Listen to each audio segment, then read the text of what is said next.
¿Qué tal? Muy buenos días. En uno más de tus programas de Salud para Todos, transmitiendo en vivo de nuestra nueva sede, el Colegio de Ginecólogos y Obstetras, profesor Dr. Alfonso Arredondo del Hospital Español de México, cuya misión es promover la educación médica continua entre sus colegiados y asociados, cuyo presidente es el Dr. Jaime Kleiman.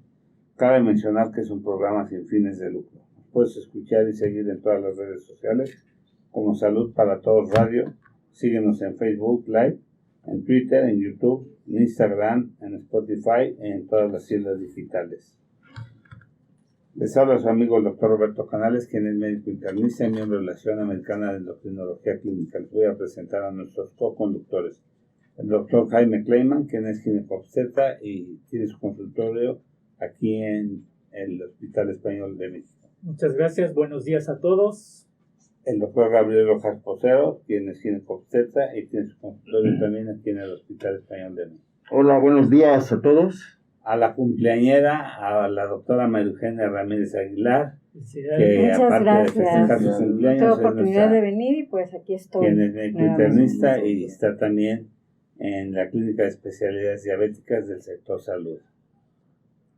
Felicidades, Maru. Muchas gracias. Felicidades. Gracias, chicos. Y bueno, hoy tenemos el privilegio de tener a nuestros amigos del Laboratorio Médico Mayoli Splender, y como invitado principal tenemos al doctor José Roberto Garrido Argueta, quien es director médico del Laboratorio Mayoli Splender, que es especialista en farmacología clínica por la UNAM y gastroenterólogo, que nos va a hablar del síndrome del intestino irritable, náusea y vómito. También tenemos como invitados al licenciado Gabriel Canacasco López, al licenciado Eric González Hernández y al licenciado Eduardo Cardoso García.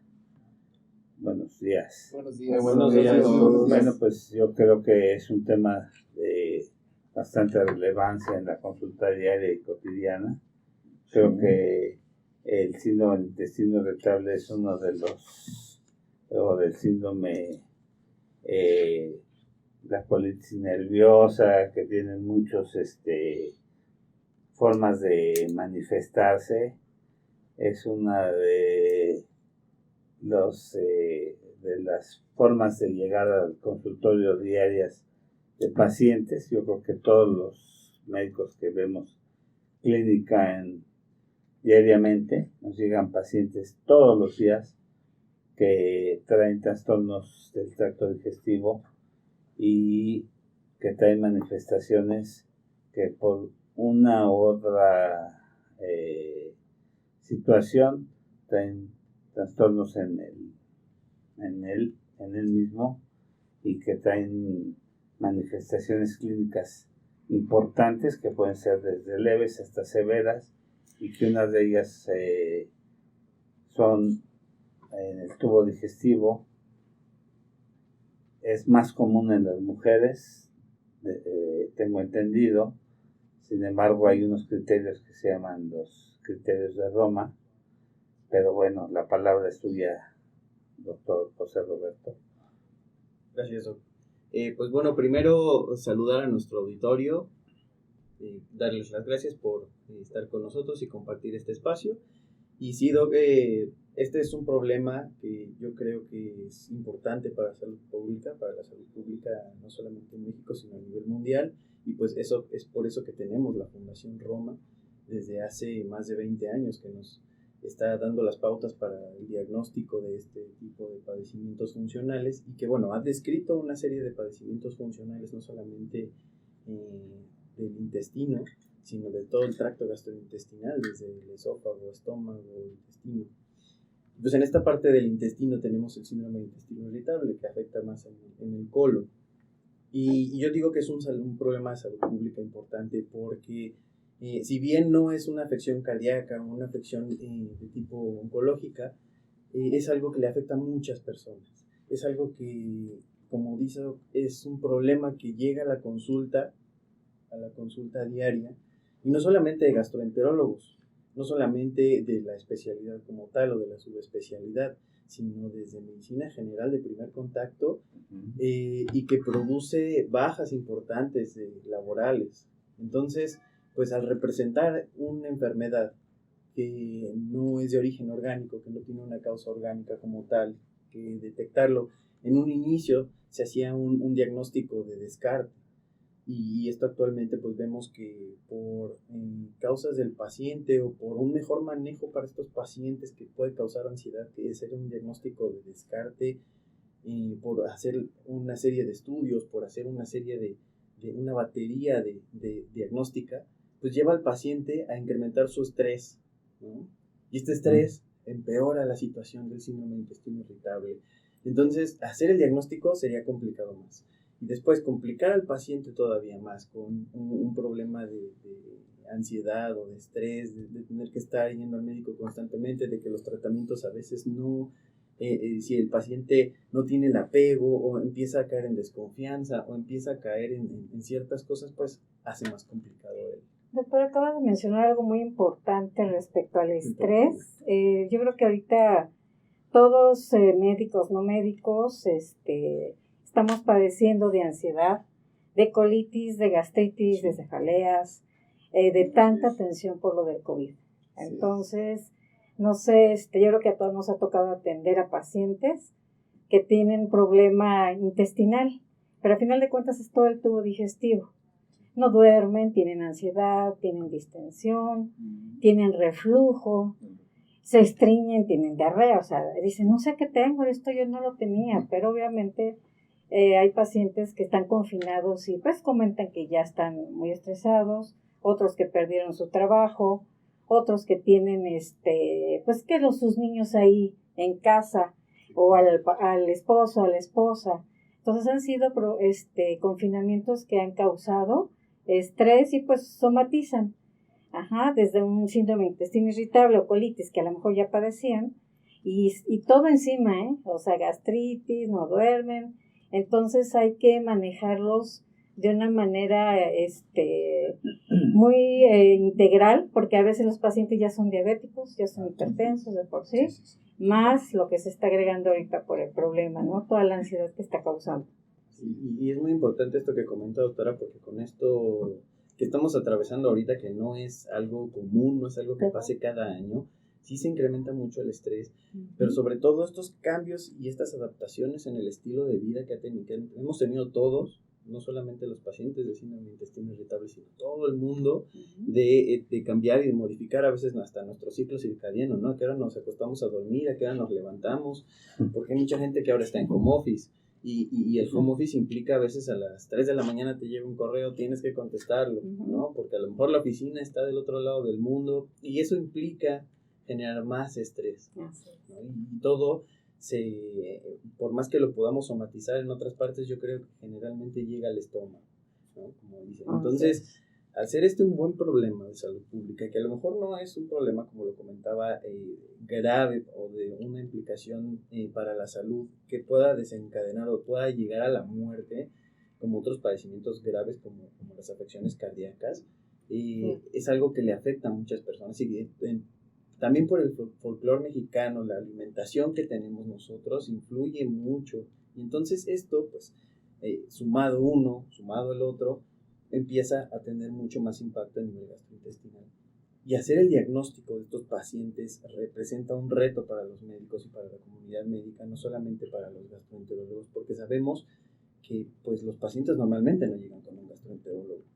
A lo mejor las personas que ya, como dice, tienen una comorbilidad como diabetes, hipertensión, a lo mejor son hipotiroideos, hipertiroideos, a lo mejor ya se orientarían más a ir con un internista, con un gastroenterólogo, pero la población en general vaya, y dependiendo del estatus socioeconómico, generalmente pues van a un médico general.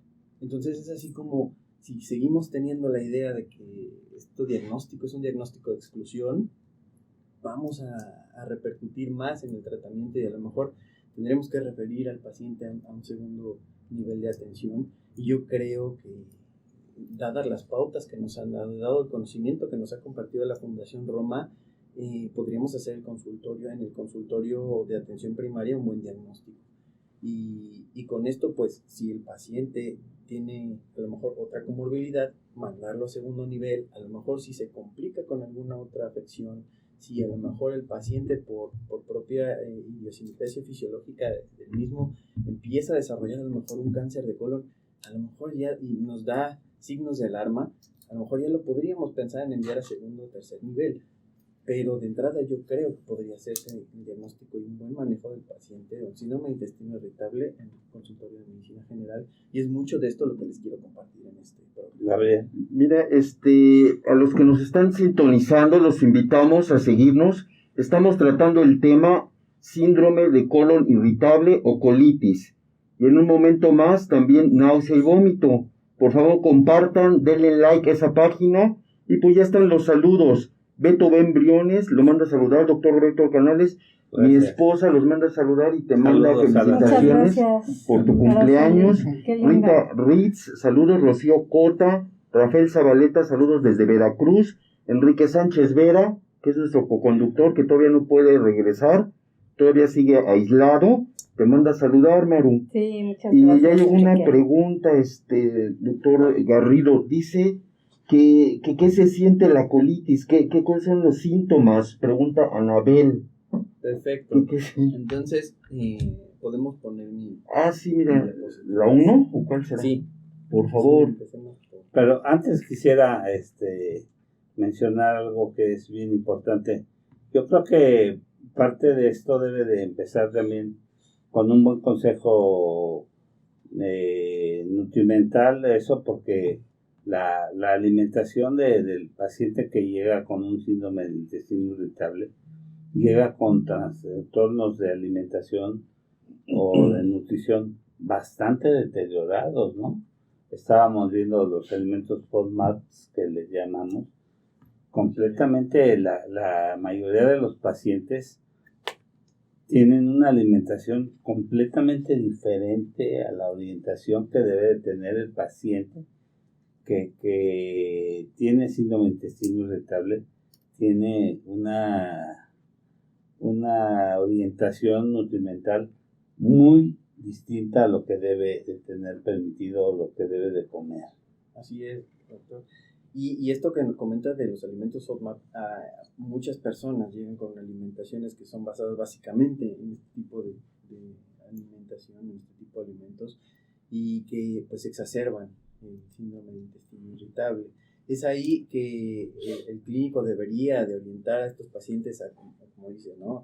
El tratamiento tiene que ser medidas alimenticias, medidas dietéticas, higiénico-dietéticas. ¿Qué tiene que hacer el paciente antes de llegar a un tratamiento farmacológico? Antes de darle todos los chochitos que le vamos a recetar, primero un cambio, una modificación en sus hábitos alimenticios. Y aquí es pues delicado hasta cierto punto, porque las personas cuando les dicen tienes que hacer una dieta, pues el 90% de la gente va a decir yo no quiero, yo no hago dietas, a mí no me gusta eso, yo no voy a dejar de comer lo que me di, a mí no me va a quitar mi coca, ¿no?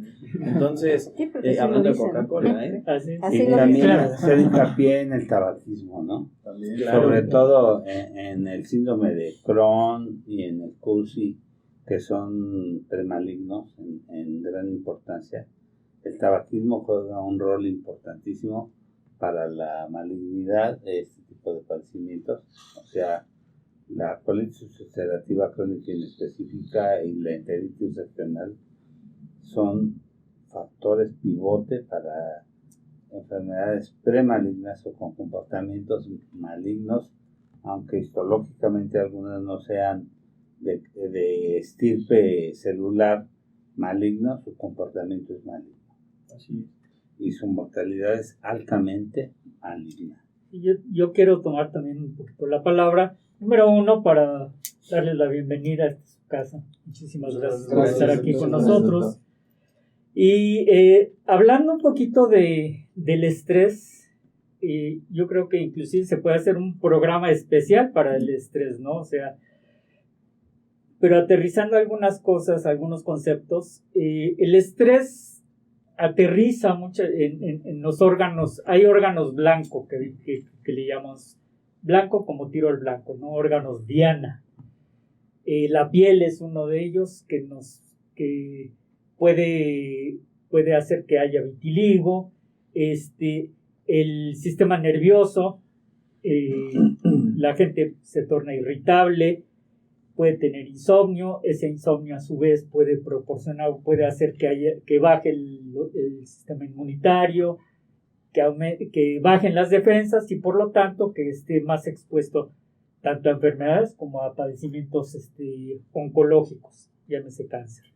Y bueno, hablando del tema, a nivel del tracto intestinal, del tracto digestivo, dispepsias, esofagitis, reflujo y lo que estamos hablando ahorita del intestino irritable. Entonces, no se puede encasillar solamente en estrés nos va a dar intestino irritable, sino es todo un concepto bastante más global, ¿no? No sé si quieres ampliar esto. Sí, y bueno, lo que dices es totalmente cierto. Ahora está como más de moda una materia en la Facultad de Medicina que se está impartiendo cada vez con mayor peso, que se llama psiconeuroendocrinología.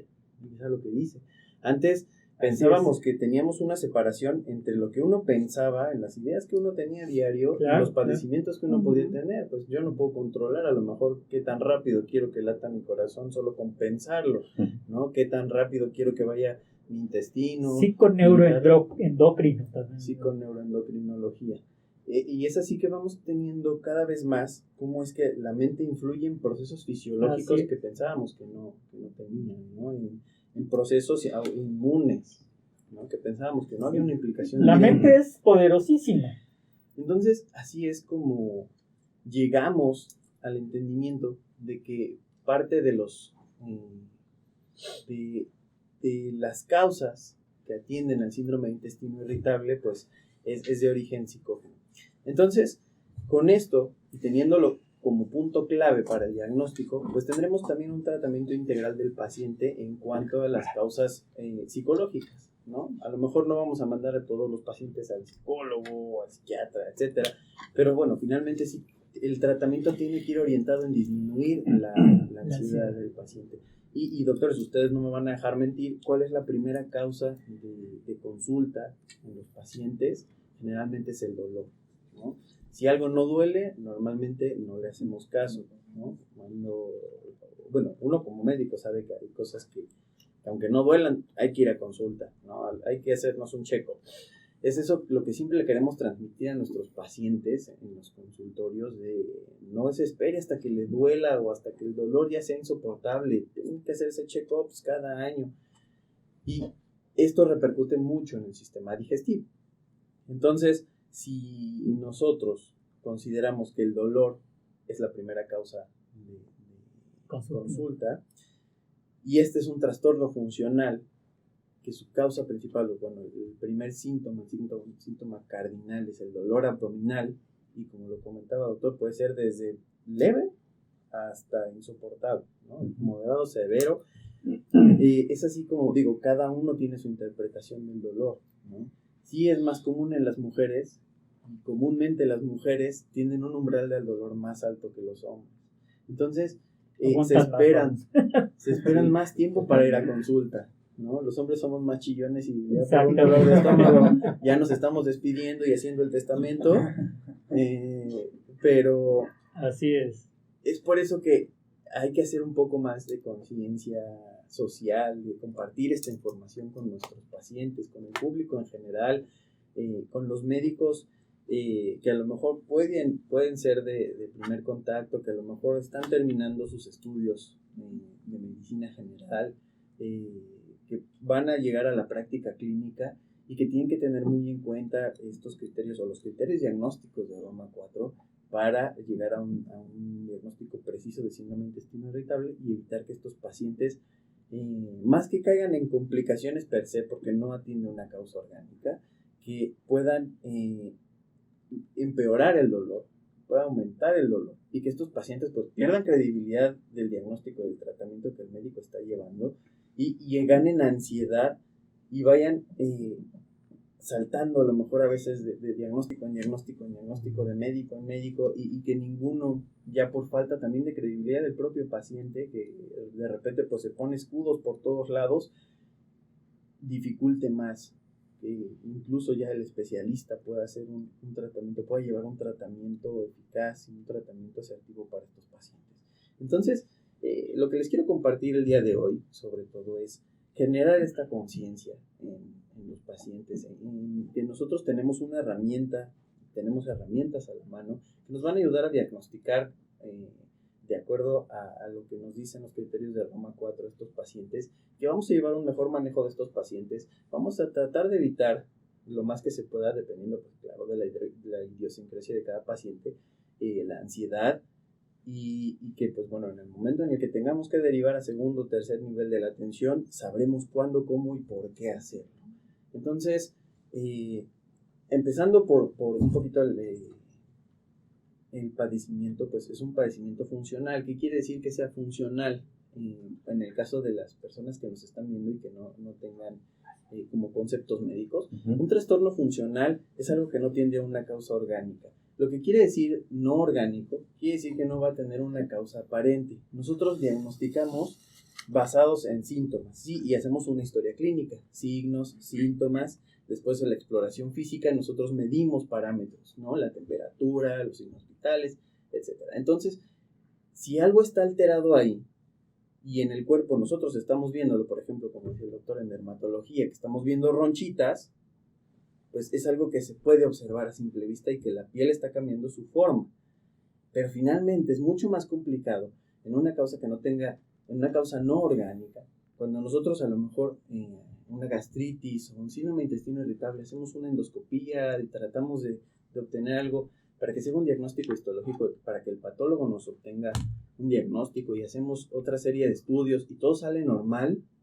Esto no cae en la lógica de que algo esté funcionando inadecuadamente en el cuerpo. Entonces, pero el paciente se siente mal. ¿Y esto qué quiere decir? No vamos a decirle como antes, decimos, no, es que usted está loco, tenga su analgésico, adiós. Una manzana. Paracetamol, adiós. Sí. ¿No? Sí, es verdad. Y antes esto se caía en la práctica y ahora generamos mucha más conciencia al respecto. Ahora sabemos que existen trastornos funcionales, que no tienen una causa específica orgánica, que no hay algo en el cuerpo realmente que esté funcionando mal, pero sí hay algo que genera que el paciente sienta este dolor, ¿no? Y en el caso del síndrome de intestino irritable, pues el dolor abdominal es la causa de consulta y es el síntoma cardinal. Aunado a esto... Aquí hay una pregunta, perdón, de lo dígame. que estaban comentando respecto al estrés, que si sería bueno mandarlos al psicólogo como para integrar el tratamiento. Solo hay que explicarle al paciente. ¿Qué opina de lo que comenta? Yo creo que sería una Escucha buena Susana herramienta. Gutiérrez. Yo creo que sería una buena herramienta, sería una buena ayuda. Un buen apoyo, ¿no? Hay que valorar a cada paciente es diferente. Entonces, no de entrada, según mi criterio, yo no diría, no de entrada vamos a decir psicólogo, sino determinar, basados en un estudio, que normalmente eso pues lo hacemos poco a poco en el paciente, conociendo al paciente en consulta, vamos viendo su situación económica, su situación familiar, su posición social, el nivel cultural, y pues con esto a lo mejor ya podríamos tener más argumentos para decirle al paciente, necesita a lo mejor valorar con un psicólogo para disminuir su ansiedad, para que le ayude a manejar estas situaciones que a lo mejor usted no está pudiendo solventar en su cabeza, y que pues, a lo mejor nos ahogamos en un vaso de agua, ¿no? Entonces yo creo que sería una buena herramienta, no de inicio, no de llega el paciente y lo mandamos y lo referimos con un psicólogo, pero sí valorarlo, porque también hay muchos pacientes, y seamos sinceros en esta parte, si llegan y le decimos, necesita ir al psicólogo, a decir, este cuate piensa que estoy loco, ¿no? Porque también no tenemos un adecuado conocimiento, una adecuada educación en cuanto a qué es lo que nos va a resolver un psicólogo. Porque de repente pensamos en eso y ya dicen, no, pues es que a lo mejor piensa que veo cosas o escucho gente. Entonces, también ahí ir concientizándonos, ¿no? Y por eso es que yo creo que sería una muy buena herramienta siempre que el paciente tenga las ganas, tenga curiosidad de experimentar esta parte de un tratamiento por parte de un psicólogo, nos puede llevar a un tratamiento cognitivo-conductual para disminuir la ansiedad de estos pacientes. Perdón, tengo que hacer un comentario, casi me tengo que retirar por cuestiones de trabajo, pero mira, antes quisiera agradecerle al licenciado Eric González, al licenciado Gabriel Canacasco, al licenciado Eduardo, porque he necesitado medicamento y enseguida me lo llevan a la puerta del consultorio. La otra vez una paciente no encontraba el Cinguaca, que es para la náusea, está embarazada, y me dijo el licenciado Gabriel, se lo llevamos ahorita a su casa. ¿Neta? Y se lo llevaron a su casa. Muchas gracias, esa atención se aprecia, en verdad. Gracias. Son gente muy valiosa, qué gusto tenerlos aquí. Yo ayer justamente lo estrené, porque apenas me lo llevaron la semana. Lo estrené con una paciente que traía ahí un problema de náuseas y vómitos recurrentes. Dije, vamos a estrenar este medicamento, parece de un fitofármaco. Sí. Vamos a ver cómo nos va con él, ¿eh?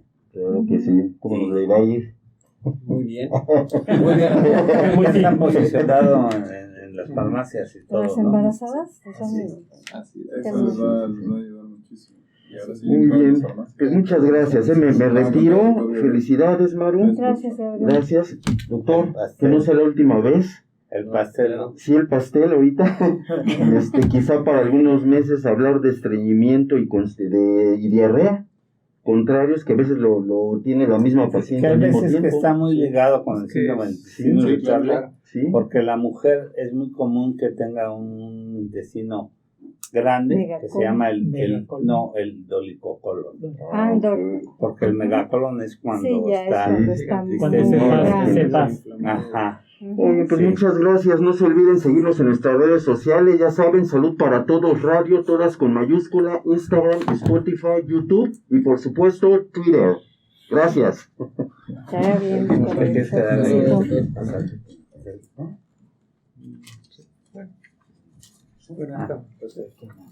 gracias. Gracias por todo. Doctor, ¿tiene la presentación? Ya está aquí. Sí, perfecto. Estamos bien.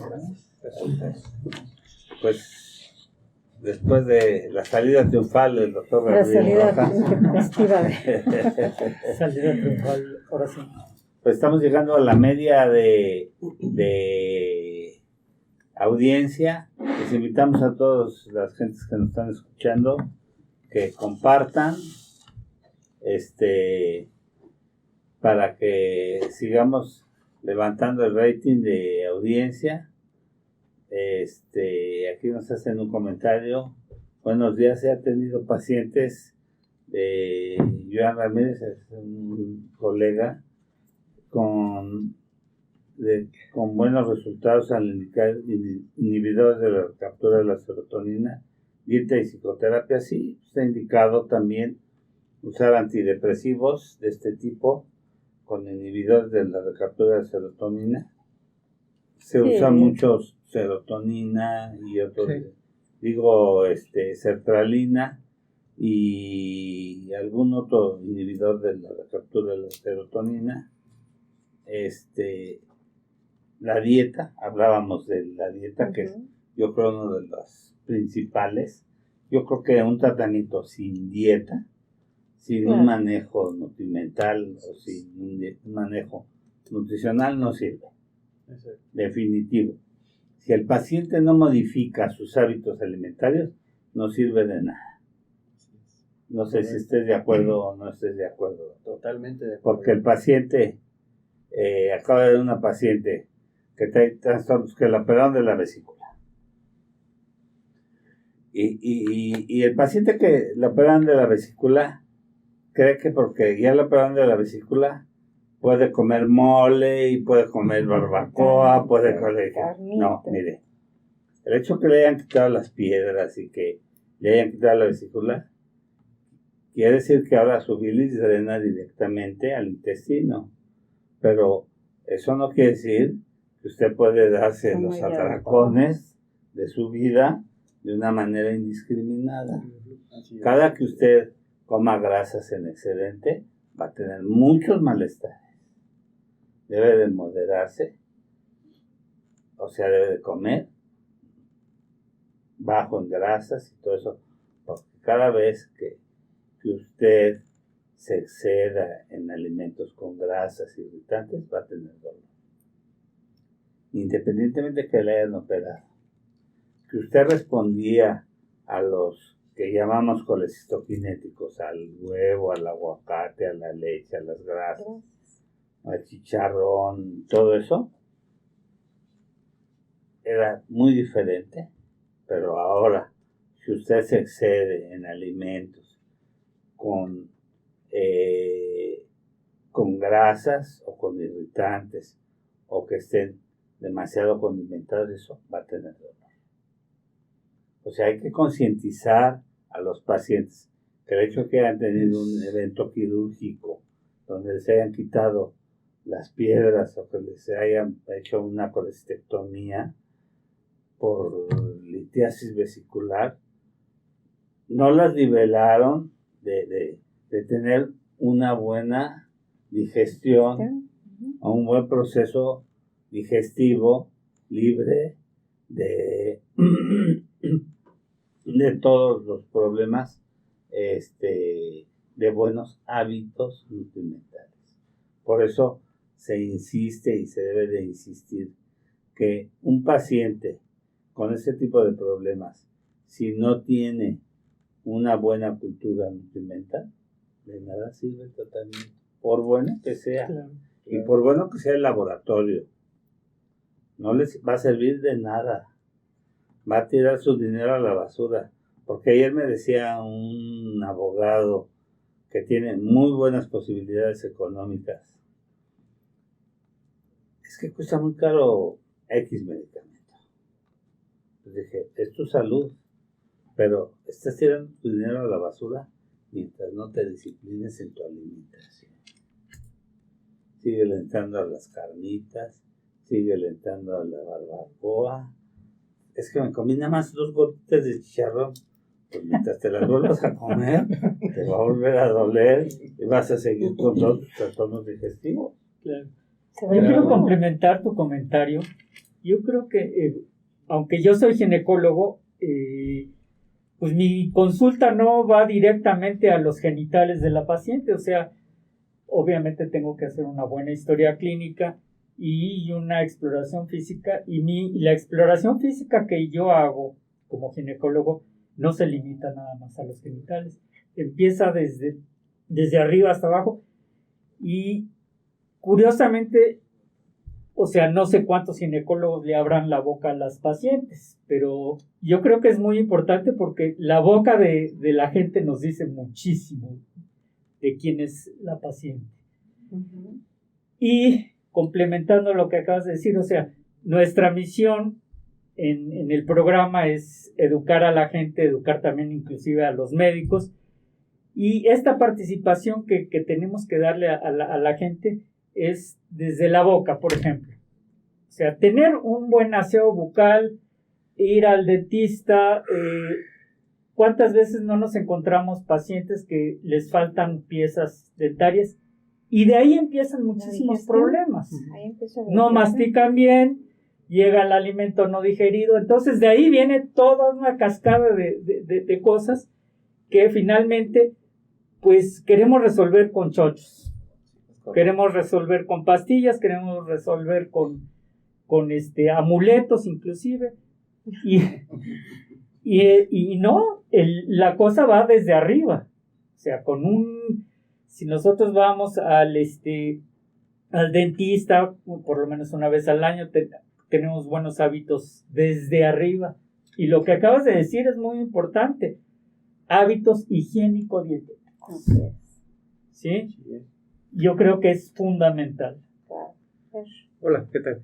Miren, creo que este tema es inalcanzable. Prácticamente el tiempo ocupado en este momento no terminaríamos. Pero ahorita que estaba escuchando estos aspectos tan importantes, al hablar de cuestiones de tipo alimentario o nutricional o nutrimentos, el hablar de aspectos emocionales, se quedan cortos porque esto es multifactorial. Sabemos que el tubo digestivo no nada más son los intestinos, es hablar desde boca, pasando por esófago, hasta ano rectal. El tema de hoy es el colon irritable, llamado de otra manera para varios. Le han puesto colitis a algunos, que es tan inespecífico ese término, que significa nada más inflamación localizada en un área, o algunos el colon espástico, por ahí remotamente hablando. Pero, a ver, entendamos, ahorita que estaba doctor Roberto enmarcando el aspecto de la relación precisamente que es funcional, sí es a descartar totalmente que sea orgánico. Ahorita ustedes, compañeros, se dio el comentario del aspecto de las vías biliares. Sí, de alguna manera tienen que ver también las vías biliares en el dibujo, en el esquema, pero en ocasiones a veces se hace un poco perdido entre el concepto del análisis crítico del colon irritable. Claro, tiene que ver mucho y va de la mano, dependiendo qué tipo de expresión y análisis crítico estemos realizando. Porque en este momento el contexto del colon irritable, estábamos hablando, ¿es funcional, es fisiológico o qué tanto es orgánico? Hablamos de partes estructurales y a descartar. Entonces hablamos de un segundo cerebro. Ahorita me llamó mucho la atención cuando estabas documentando ese aspecto, porque vemos que el 40% de las personas que cursan con colon irritable generalmente sufren de un grado de depresión y un 80% más o menos sufren con un grado de ansiedad. Y recordar que muchas veces hemos tomado el capítulo del colon, del trastornos emotivos relacionados a los padecimientos, ya sea de tipo agudo, que tienen breve tiempo, o que son crónico de tipo degenerativos. En este momento entendemos que el colon irritable es un padecimiento que desde qué etapa se encuentra en vida. Actualmente se ha encontrado que ya desde los infantes se está presentando, pero se categoriza mucho hacia la adolescencia y la etapa hasta la tercera edad, y no se diga después de los 50. Entonces creo que aquí, al hablar de tensión, el hablar de estrés, estamos hablando de neuromoduladores, de neurotransmisores, estabas diciendo, que son neuroendocrina. Sí, que son prácticamente más del 85% de las funciones. Yo le diría el primer cerebro, en mi punto de vista, aunque se le llama el segundo cerebro. El punto de partida serían los órganos de choque, que son abdominales, y están sometidos prácticamente a mucha carga emocional. Muchos dirán por ahí, bueno, ¿y qué voy a hacer si no pueden cambiar las cosas? No, creo que la intención de, como dices, Jaime, es dar recomendaciones, Claro. no dar consultas como tal, y empezar a asociar estos esquemas, porque por años nos hemos perdido.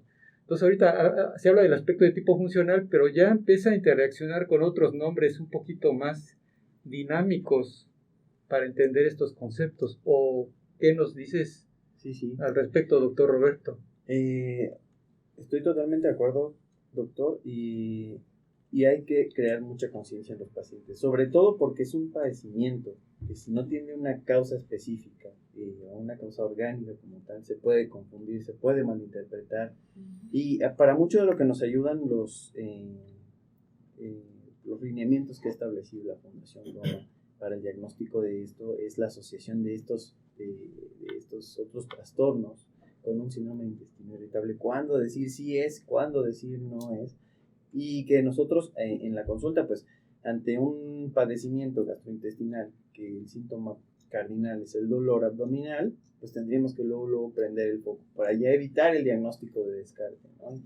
Y algo que comentas que me parece muy bueno es esta parte de que es un cerebro, ¿no? Y pues este concepto es algo que a veces se rechaza mucho, ¿no? De que tenemos a lo mejor varios cerebros en el cuerpo, porque pues, el corazón también tiene su propia idiosincrasia, ¿no? Sí, Si le quitamos la inervación, sigue latiendo, es autónomo. Entonces, y el intestino no solamente está regido por eso, sino ahorita vamos a hablar más adelante, me gustaría tocar el tema de la microbiota intestinal. Exacto. Porque ahora se ha hecho un eje microbiota, intestino, cerebro, Exacto. ¿no? En el que la microbiota parece que pues ya nos controla desde cierto punto las emociones, ¿no? Porque uno de los lugares en donde más serotonina se secreta es en el intestino. Entonces, si tenemos en cuenta eso, que la serotonina es un neurotransmisor que modifica nuestro pensamiento, y como lo dice el doctor, pues mucho del tratamiento son inhibidores selectivos de la recaptura de serotonina, y que funciona para los pacientes, y que un tratamiento cognitivo-conductual mejora a los pacientes también, a lo mejor a veces sin necesidad de chocho, pues nos orienta a pensar en, pues sí, el intestino tiene su propio pensamiento, ¿no? A lo mejor no como tal, ideas concretas, ¿no? No estamos pensando en eso a manera de cerebro, pero sí modifica nuestro día a día de muchas maneras.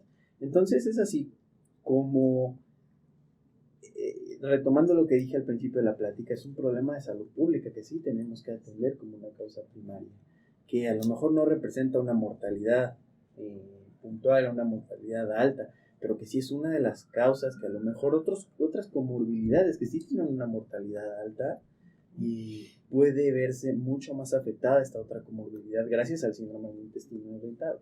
Entonces, y algo que me gustaría mucho retomar, que dijo doctor, es cuando sus pacientes ginecológicas llegan a lo mejor con trastornos alimenticios.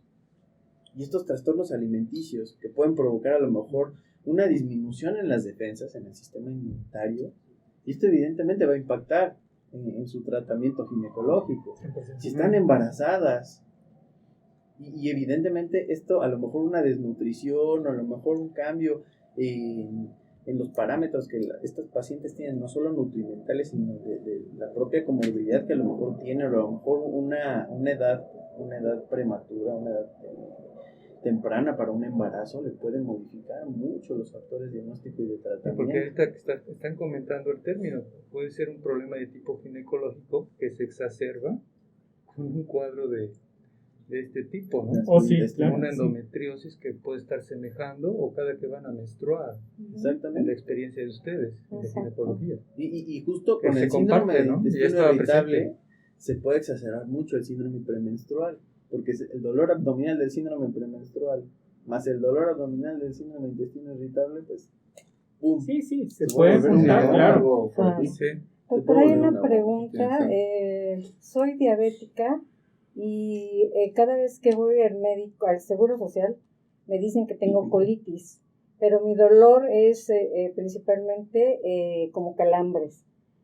¿Por qué siento esto en mi intestino cuando me siento muy, inflamada?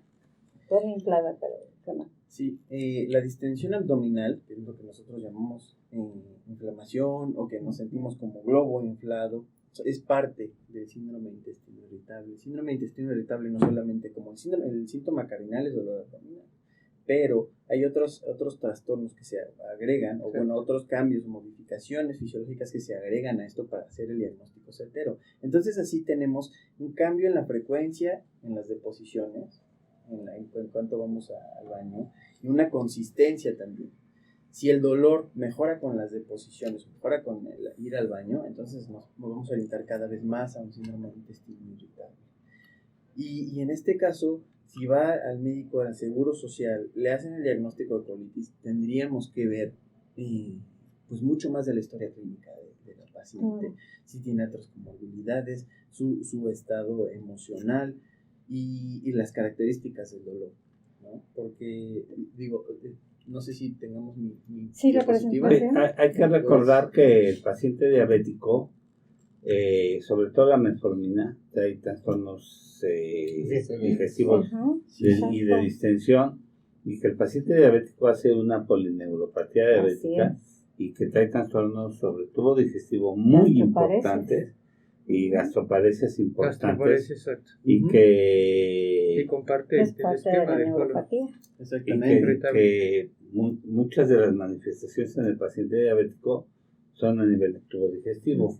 Hay muchos saludos de la familia Chuchinchico, saluda al doctor Kleiman, Rosa María Palma. Dice que si los probióticos, ¿por cuánto tiempo se pueden usar? el síndrome del intestino irritable, ¿cuánto tiempo se debe manejar? Pues se puede usar por mucho tiempo, ¿no? Así es. Sin problemas. Sí. Ustedes hacen un maridaje con probióticos. Sí. Una vez estableciendo el diagnóstico de síndrome de intestino irritable, descartando toda la causa orgánica, teniendo el paciente, podemos primero orientar al paciente. Los objetivos del tratamiento del síndrome de intestino irritable, primero es el control adecuado de la sintomatología del paciente. Una vez eso, tenemos que enfocarnos en su calidad de vida. ¿Y cómo? Como lo dijo el doctor, con una adecuada alimentación, mejorando los síntomas y manteniendo al paciente en una prevención de las recaídas sintomáticas. Es decir, yo tengo síndrome de intestino irritable, voy al médico, tomo mis medicamentos, a lo mejor lo combino con un probiótico, que ahorita vamos a hablar también, les voy a comentar acerca del uso de probióticos, cuándo, cómo, por qué, para qué, y manteniéndome en este rango, en este parámetro, en estas modificaciones que me hacen mejorar mi síndrome de intestino irritable, pues evitaré recaídas. Y mi calidad de vida va a mejorar. ¿Esto en qué sentido? Ya no voy a tener la necesidad de estar buscando dónde hay un baño cerca, ¿no? Porque estos pacientes tienen esa ansiedad de me da el dolor y luego tengo que ir al baño, y son personas que llegan a preocuparse más en donde están, por dónde hay un baño cerca, ¿no? Porque no voy a poder salir, porque si a lo mejor estoy atrapado en el tráfico, ¿qué voy a hacer? ¿No? Y esto impacta en la calidad de vida de los pacientes. Sí. Entonces, si podemos prevenir una recaída sintomática, si podemos mejorar la calidad de vida del paciente, y estaremos dando dos grandes pasos en el tratamiento. Y estudios recientes nos han demostrado que esta microbiota intestinal que todos tenemos, cuando se modifica hacia una relación más allá de más patógenos y menos microbiota saludable, entonces también se correlaciona positivamente con el desarrollo de un síndrome de intestino irritable. Y es así como surge el síndrome de intestino irritable postinfeccioso, que normalmente nosotros tenemos una gastroenteritis, digo, cuando nos vamos por unos tacos, o como comentaba el doctor, por unas gorditas, salmonela. Exacto, damos tratamiento antibiótico, corregimos eso y después viene el síndrome de intestino irritable. ¿Por qué? Porque estamos modificando la microbiota intestinal, porque los antibióticos que damos no son selectivos para una bacteria o para un tipo de ente patógeno, sino le pegan a todo.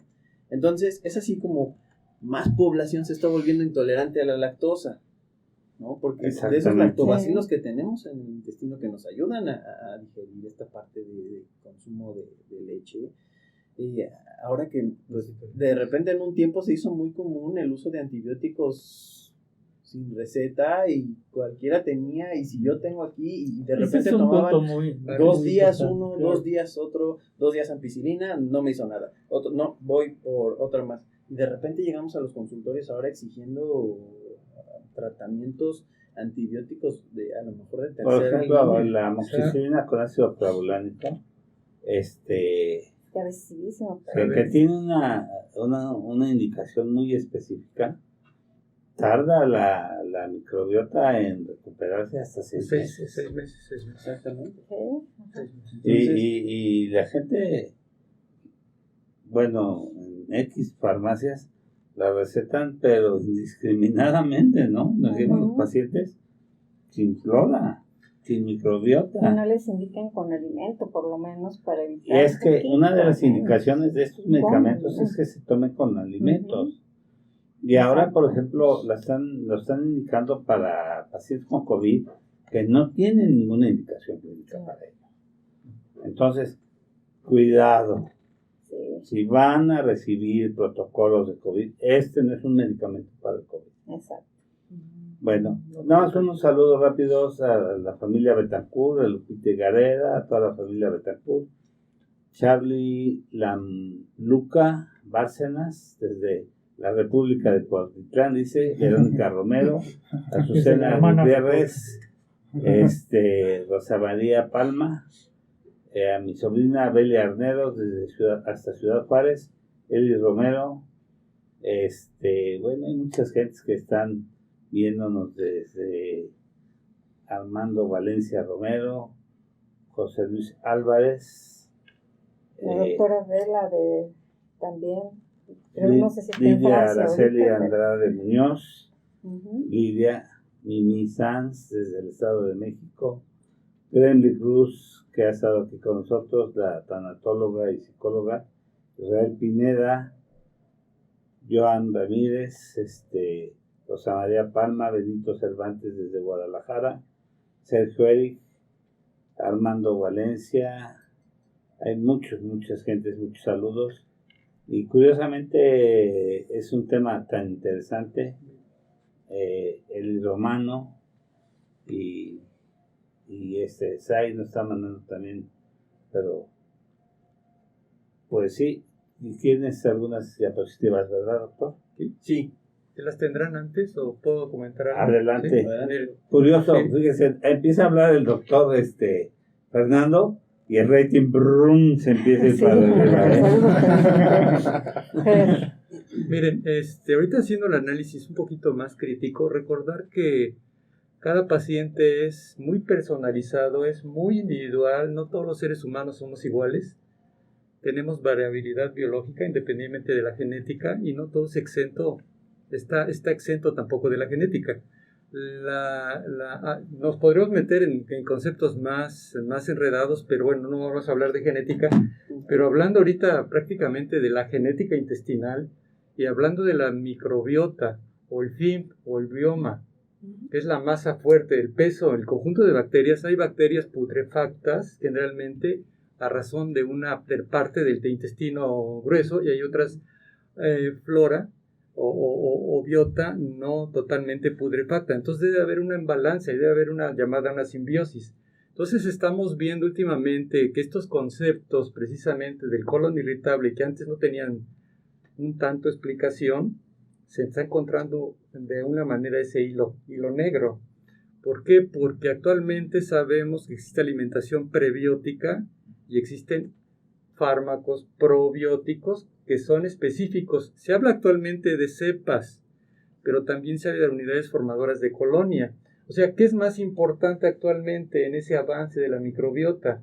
Hablar de cepas que son específicas y especializadas, que son selectivas para cierto tipo de tratamiento. En este caso también existen ya para el colon irritable, como puede haber para el hígado graso, como puede haber problemas que están asociados a la depresión de manera muy importante. Pero bueno, ¿qué nos trae el despulimiento o la falta de biota intestinal? Ustedes lo dijeron hace un momento, tiene que ver mucho el grado de alimentación, la intención, el estilo de vida.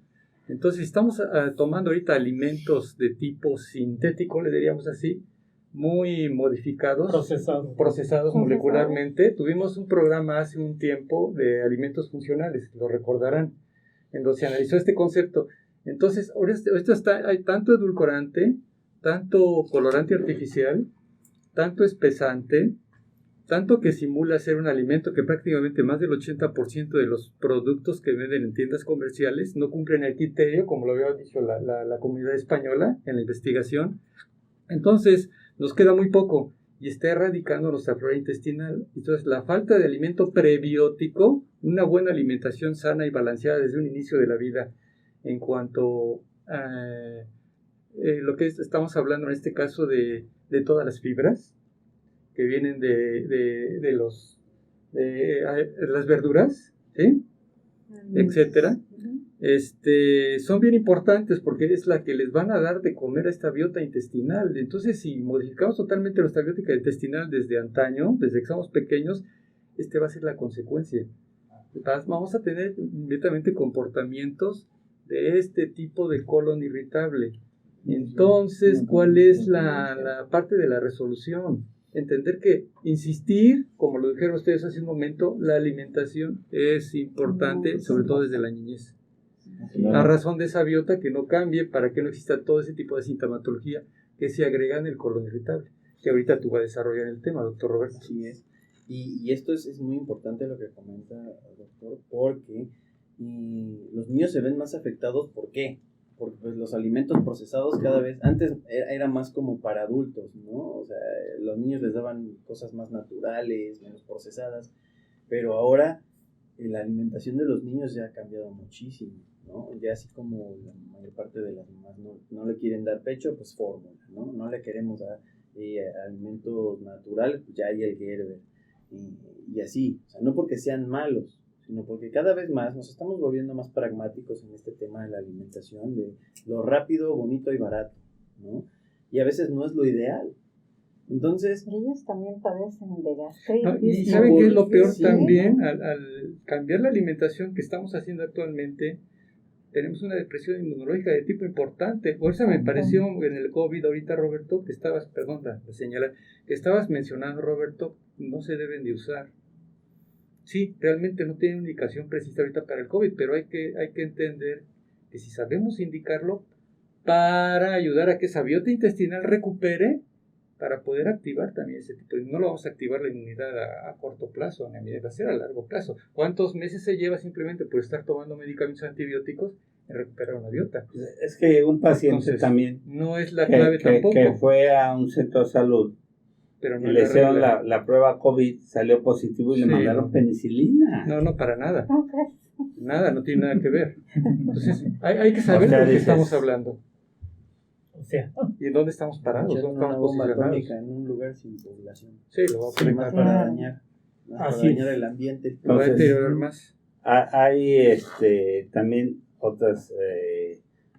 Está preguntando, bueno, hay María Andrea, buen día, saludos. Hortensia Vaccine. Y de lo de la lactosa que decías, bueno, hay intolerancia a las proteínas, alergia a las proteínas e intolerancia a las enzimas, o sea, a la lactosa. Eso debe quedar muy claro. Pacientes son intolerantes a la lactosa, van a seguir siendo intolerantes siempre. No se quita la intolerancia, o sea, salvo que se den una enzima que en Estados Unidos es muy fácil conseguir las pastillitas, se toman su pastillita y pueden tomar leche, pero aquí es muy difícil conseguir la de lactate. ¿Sí? Ajá. No, y No eso que tú dices, Roberto, se generan las intolerancias porque se despule toda la biota intestinal, de todo lo que se está comiendo. Exacto.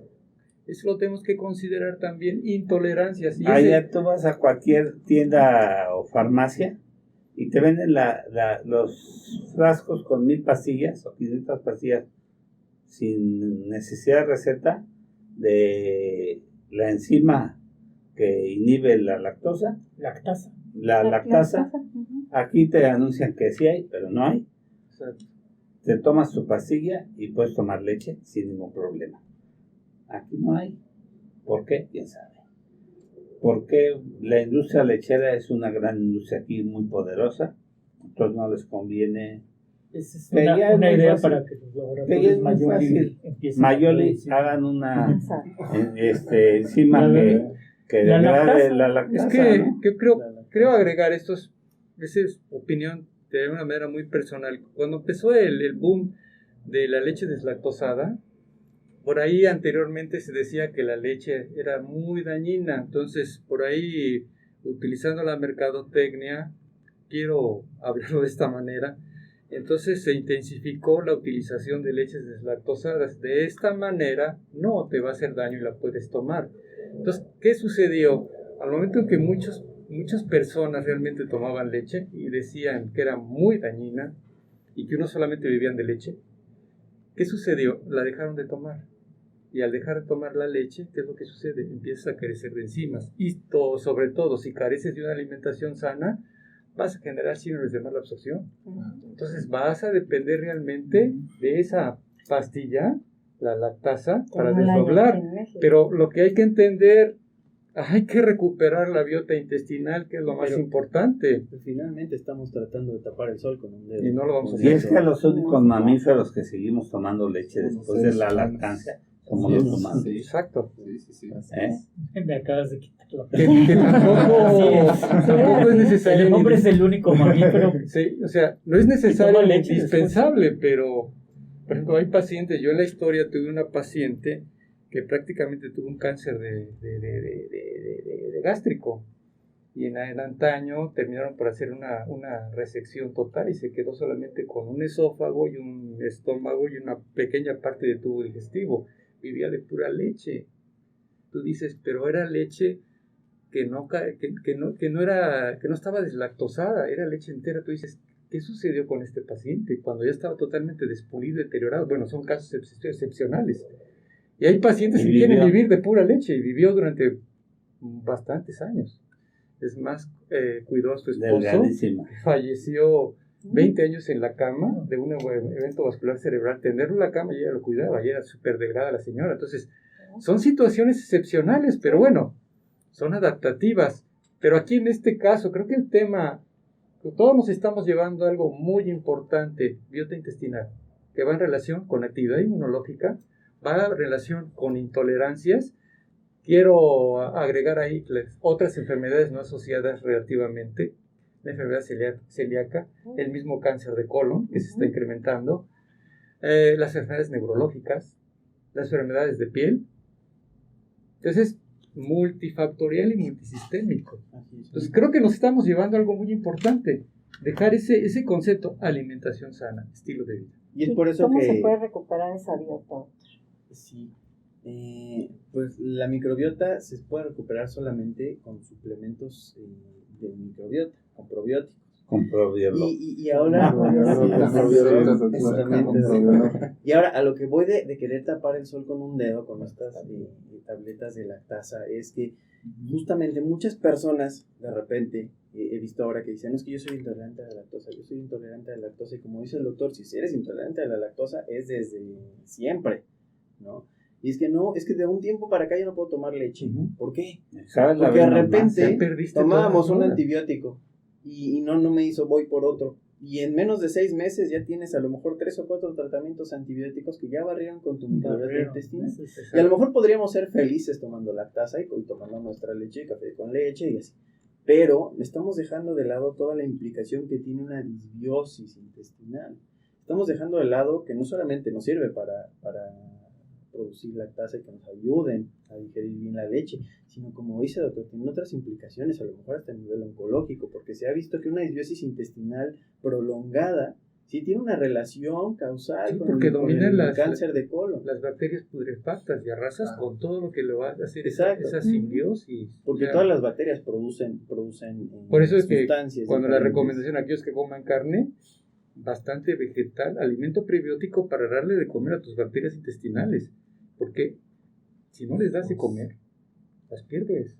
Entonces vas a tener puros síndromes carenciales, síndromes de mala absorción, y terminas con pérdida de la formación por el factor intrínseco de clase, por ejemplo en este caso la formación del complejo B, lo que es la absorción del hierro, lo que es la absorción de la vitamina D, la A, la D, la K, o sea, puros carenciales. Entonces hay que hacer conciencia, hay que retomar el concepto de la alimentación sana. ¿Y en qué momento? Exactamente, varias hormonas también tienen sus precursores basado en lo que secreta esta microbiota intestinal. Entonces por eso empiezan a bajar, por eso de repente hay estudios que de repente nos empiezan a decir una asociación con disbiosis y depresión. Entonces, ¿qué va a tener que ver uno con el otro? Pues no tiene deterioro sentido. cognitivo. No, sí tiene. Tiene una relación directa y lineal entre la disbiosis y la generación de un padecimiento psicológico como la depresión. Por eso hay que entender este es el órgano de choque. Exactamente. Está mal esto, está mal todo. Y retomando el tema de síndrome de intestino irritable, cuando tenemos un tratamiento al que le agregamos un probiótico, porque bueno, tratamientos para el síndrome de intestino irritable tenemos muchas alternativas. Pero algo que está siendo clave en el síndrome de intestino irritable es la hipersensibilidad visceral. Y la hipersensibilidad visceral es ese dolorcito remanente que nos queda cuando ya se nos va el espasmo intestinal y de repente decimos, pues como que siento algo todavía, un malestar que no es dolor propiamente, pero es la sensación como de incomodidad. Y entonces, para eso tenemos ya medicamentos que nos disminuyen la hipersensibilidad visceral y que nos quitan eso. Y que una de las causas también, uno de lo que alienta este padecimiento es la inflamación intestinal, o bueno, la distensión intestinal, o algo que en inglés se conoce como bloating. Es por eso que la mayor parte ahorita de los tratamientos tienen dimeticona y simeticona para disminuir eso. Entonces, a manera un poquito de promoción, Pero bueno, nosotros tenemos... Llamamos antiespasmódicos. Así es. Nosotros tenemos uno que es citrato de alberina con simeticona, que se llama metoespasmin, que viene en una cápsula blanda, líquida, y que nos ayuda a mejorar o a empezar la acción de manera más rápida y más prolongada. Y también la alberina tiene este impacto a nivel de hipersensibilidad visceral al disminuir esta misma por bloqueo de los receptores 5-HT1A de serotonina. Entonces, si tenemos esto, pues bueno, ya orientaremos al paciente a disminuir la sintomatología, a mejorar este bloating, esta distensión abdominal, inflamación, como le queramos decir, para que, pues bueno, se sienta mejor. Pero ¿cómo va de la mano esto con un probiótico? Nosotros, y como lo comentábamos aquí, y como lo comentó, la cepa es importante. Si nosotros tenemos cepas que a lo mejor no son las que nos ayuden más al síndrome de intestino irritable, pues mejoraremos nuestra condición de disbiosis, pero la sintomatología puede no verse mejorada, no puede verse alentada o recuperada por este tipo de probiótico. Entonces es así como se han desarrollado probióticos con cepas específicas que producen más ácidos grasos de cadena corta, que se ha visto que reducen la inflamación y reducen la hipersensibilidad visceral también. Y la microbiota pues tiene muchas funciones, tanto como protección, como competición con estas bacterias patógenas que dice el doctor, y nos protegen de muchas maneras, porque también alientan mucho el sistema inmunológico. Entonces es así como si un paciente que ya tiene un síndrome de intestino irritable postinfeccioso y ya de repente empezó a tomar antibióticos sin acelerador, y de repente ya tiene una sobrepoblación de Clostridium difficile, que a lo mejor ya está haciendo una infección por Clostridium difficile, y que esas infecciones pues son resistentes a muchos antibióticos y son multiresistentes, y ya darle antibiótico para lo que fue del antibiótico se vuelve más difícil. Entonces, la única herramienta, las únicas armas que tenemos para contrarrestar esto pues son los probióticos. Y otro doctor, que el paciente que también está fastidiado, que tiene mucha diarrea, va en ese momento y le dan antidiarreico, y vuelve y luego ya no se da el baño y va al médico y le da laxante. Y así están los pobres, entonces ya no sé ni cuál tomarme. Síndromes diferenciales, pero tomo laxante tremendos. Y me da diarrea. Me tomo antidiarreico, depende de lo que tipo, me da estreñimiento. Entonces ya me da miedo tomar pasar el pastel. Todavía no, doctor. Todavía no. Ahorita ya voy a revisar ese tema. No me dejan tener el corazón ahí en la mesa. Sí. Entonces, ¿qué pueden hacer, doctor, para que si siguen renuentes por tener diabetes, por ejemplo, neuropatía, y que cursen con ese síndrome de intestino irritable, qué pueden tomar en esos episodios mientras se repara esa microbiota? ¿Qué pueden tomar? Porque esa es la pregunta que hace el paciente. Entonces, ¿qué me tomo si estoy ahorita con diarrea y luego con estreñimiento? Okay. Aquí me gustaría recapitular un poquito hacia el diagnóstico de síndrome de intestino irritable, en el que ahora, mencionando rápidamente los criterios de Roma 4, en el que el síntoma cardinal es el dolor abdominal y que va de la mano con trastornos o con un cambio en las deposiciones o en la defecación. Es así como podemos tener tres variantes, y como lo comentaba doctora, diarrea o estreñimiento o mixto, en el que ya no sabemos si o soy diarreico o soy constipado, estreñimiento, y estamos fluctuando, ¿no? Entonces, si tenemos al menos en la presentación de la sintomatología 1 o 2 veces por semana desde hace 3 meses, con un inicio insidioso de a lo mejor de 6 meses atrás, con cambios en las deposiciones, ya estamos orientados a hacer el diagnóstico de síndrome de intestino irritable, ¿no? Y algo que tenemos que tomar en cuenta mucho para la práctica clínica en general es síntomas asociados. Si tenemos otro tipo de sintomatología, otro tipo de sintomatología asociada, como a lo mejor sangrado de tubo digestivo, como a lo mejor fiebre, como a lo mejor disminución de peso en un periodo corto de tiempo, pues ahí sí ya empezaríamos a descartar síndrome de intestino irritable. Pero bueno, una vez que decimos este paciente no tiene estos factores, bueno, nos orientamos a síndrome de intestino irritable. Ya no es de descarte, sino de apuntar y de ir haciendo nuestro checklist mental, siempre como clínicos. ¿Tiene esto? No. ¿Tiene esto? No. ¿Tiene esto? No. Ya lo revisé, no tiene. Ya lo revisé, no tiene, pero sí tiene esto y esto que estamos mencionando ahorita, el síndrome de intestino irritable. Entonces, si el paciente nos dice, es que más o menos 3-4 días a la semana no puedo ir al baño, me cuesta trabajo, ¿Y cada cuánto a veces tiene diarrea? Nunca, doctor. Síndrome de intestino irritable con constipación. Y si es al revés, que nos digan, es que ando suelto todo el tiempo y de repente me llega el dolor, tengo que correr al baño y siento que no llego, porque es una diarrea como llave de agua. ¿Y cada cuánto, no? Todo el tiempo. Está devastado. 4 días a la semana. Y nunca tiene estreñimiento. Nunca. Está despulido, todo está devastado. Entonces, síndrome de intestino irritable con diarrea. Y si dice, no, pues es que ya no sé, no le atino, porque a veces puede ser diarrea, a veces puede ser estreñimiento. Alternancias, ¿no? No sé, ando. Entonces, a lo mejor ahí podríamos orientar al mixto y saber cómo complementar este diagnóstico. Nosotros para esto, como laboratorio, tenemos metospasmil para propiamente la sintomatología del dolor en síndrome de intestino irritable, al disminuir esta parte de la inflamación, de la distensión, al disminuir la hipercontractibilidad del intestino y al disminuir la hipersensibilidad visceral. Y también nosotros lo complementamos con esta gama Probiolog que había mencionado, doctor, que es un probiótico que nosotros tenemos que se llama IBS por las siglas en inglés de síndrome de intestino irritable, que tiene 3 cepas que se ha comprobado que aumentan mucho la producción de ácidos grasos de cadena corta.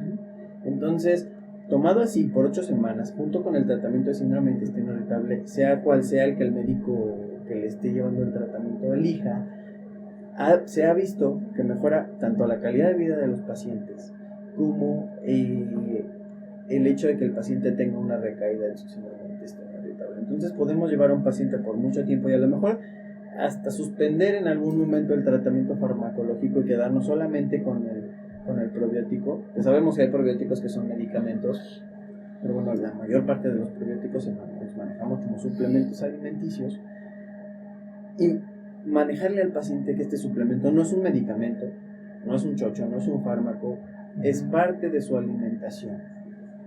Entonces, es así como integramos estos probióticos, y que también hay simbióticos, como le decía eso, que viene un prebiótico, que es el alimento del probiótico de la bacteria, y vienen juntos, para que cuando llegue, ya llegue bien fuerte, bien alimentado, y para que ese prebiótico también nos ayude a mejorar la situación intestinal y el tránsito intestinal.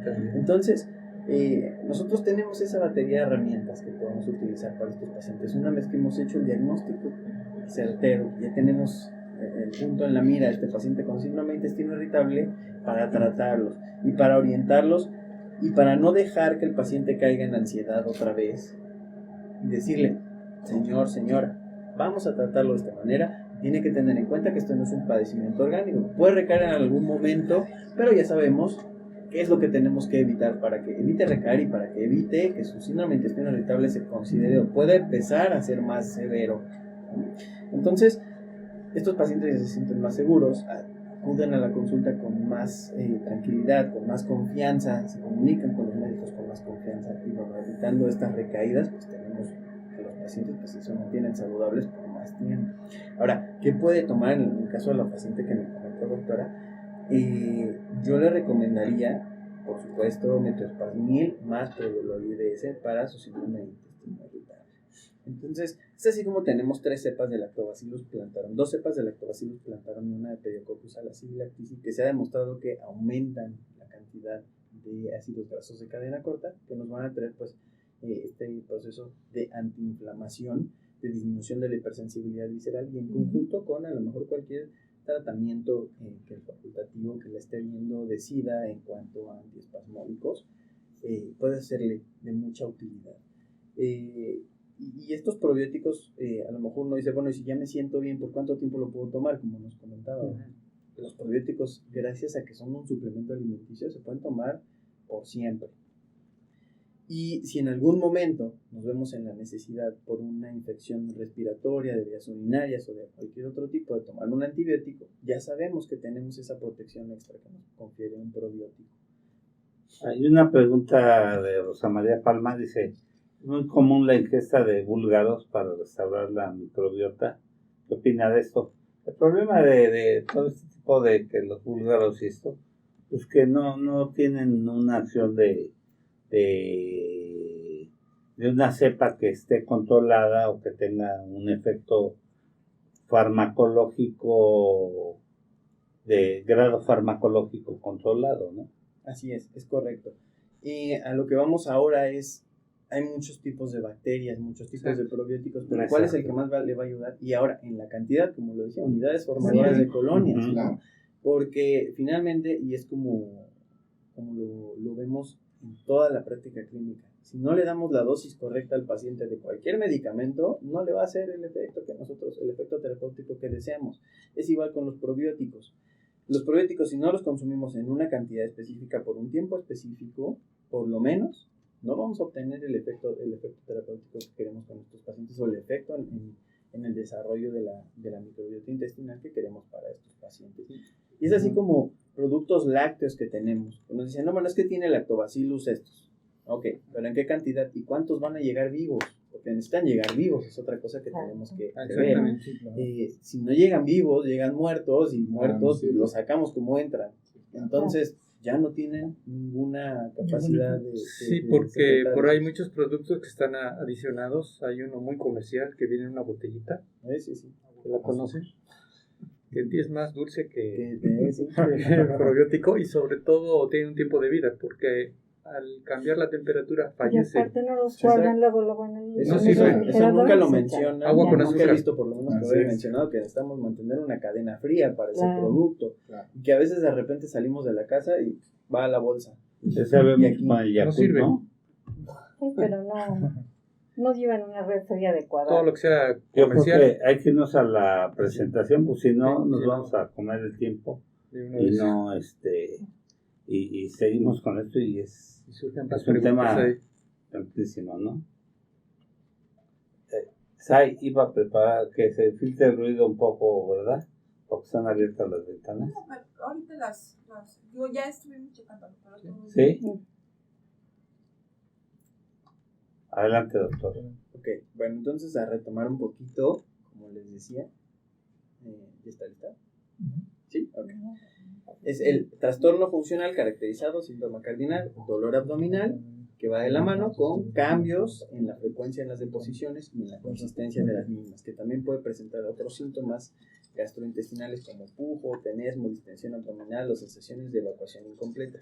En el caso más de la constipación. ¿Me pasan la siguiente? Ahora, lo que les comentaba de los criterios de Roma. Primero, dolor abdominal recurrente por lo menos 1 o 2 veces a la semana, desde hace 3 meses, ya de manera constante y por lo menos insidiosa, podría ser una semana sí, una semana no, desde hace por lo menos 6 meses, que se asocie a lo siguiente, que sean con estreñimiento más del 25% de las deposiciones, o con constipación, con diarrea en más del 25% de las deposiciones, y esto, por el contrario, menos del 25% de las deposiciones, si es estreñimiento, que sea diarrea, y menos del 25% de las deposiciones, si es diarrea, que sea estreñimiento. Y si es mixto, pues tendría que ser una fluctuación del 25% entre ambas dos. Y esto, pues, relacionado con la escala de Bristol que nosotros utilizamos más o menos para darle un peso objetivo a si es diarrea, o cómo saber si es diarrea, cómo saber si es constipación, por la consistencia en las evacuaciones. Es así como tenemos al tipo 1 y 2 de la escala de Bristol, nos va a decir que es una constipación franca, y el tipo 6 y 7, que nos va a decir que es una diarrea franca para estos pacientes, y nosotros pues ya lo vamos a evaluar mucho en la clínica. ¿Me pasas la siguiente?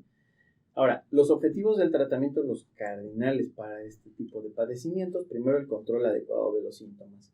Si nosotros corregimos la microbiota intestinal, pero el dolor abdominal y la distensión no se van, evidentemente pues tendremos un mal manejo de estos pacientes con síndrome de intestino irritable. Es así como nosotros vamos a optar por un antiespasmódico de inicio, algo que nos quite el espasmo intestinal, que nos disminuya la hipersensibilidad visceral, como lo he comentado previamente, y adicionado con un probiótico para prevenir recaídas sintomáticas, para mejorar la calidad de vida de los pacientes y para corregir la disbiosis que nos está causando en buena parte este síndrome de intestino irritable, y en algún momento poder suspender el tratamiento antiespasmódico y solamente quedarnos con la parte probiótica si es que hiciera falta. Y nos vamos a la que sigue. Ahora, la microbiota intestinal como blanco terapéutico del síndrome de intestino irritable es bien interesante porque hay muchos probióticos, pero evidentemente el que yo les voy a recomendar es Probiolog IBS, que tenemos 2 cepas de Lactobacillus plantarum y una Pediococcus acidilactici, en las cuales se ha demostrado que el tratamiento por 8 semanas contra placebo disminuye mucho con mayor eficacia, el síndrome de intestino irritable. Ahí es así, como si le agregamos un antiespasmódico como metoespasmil, con las bondades que yo ya les había comentado, pues bueno, vamos a mejorar todavía el efecto terapéutico de este producto junto con un probiótico.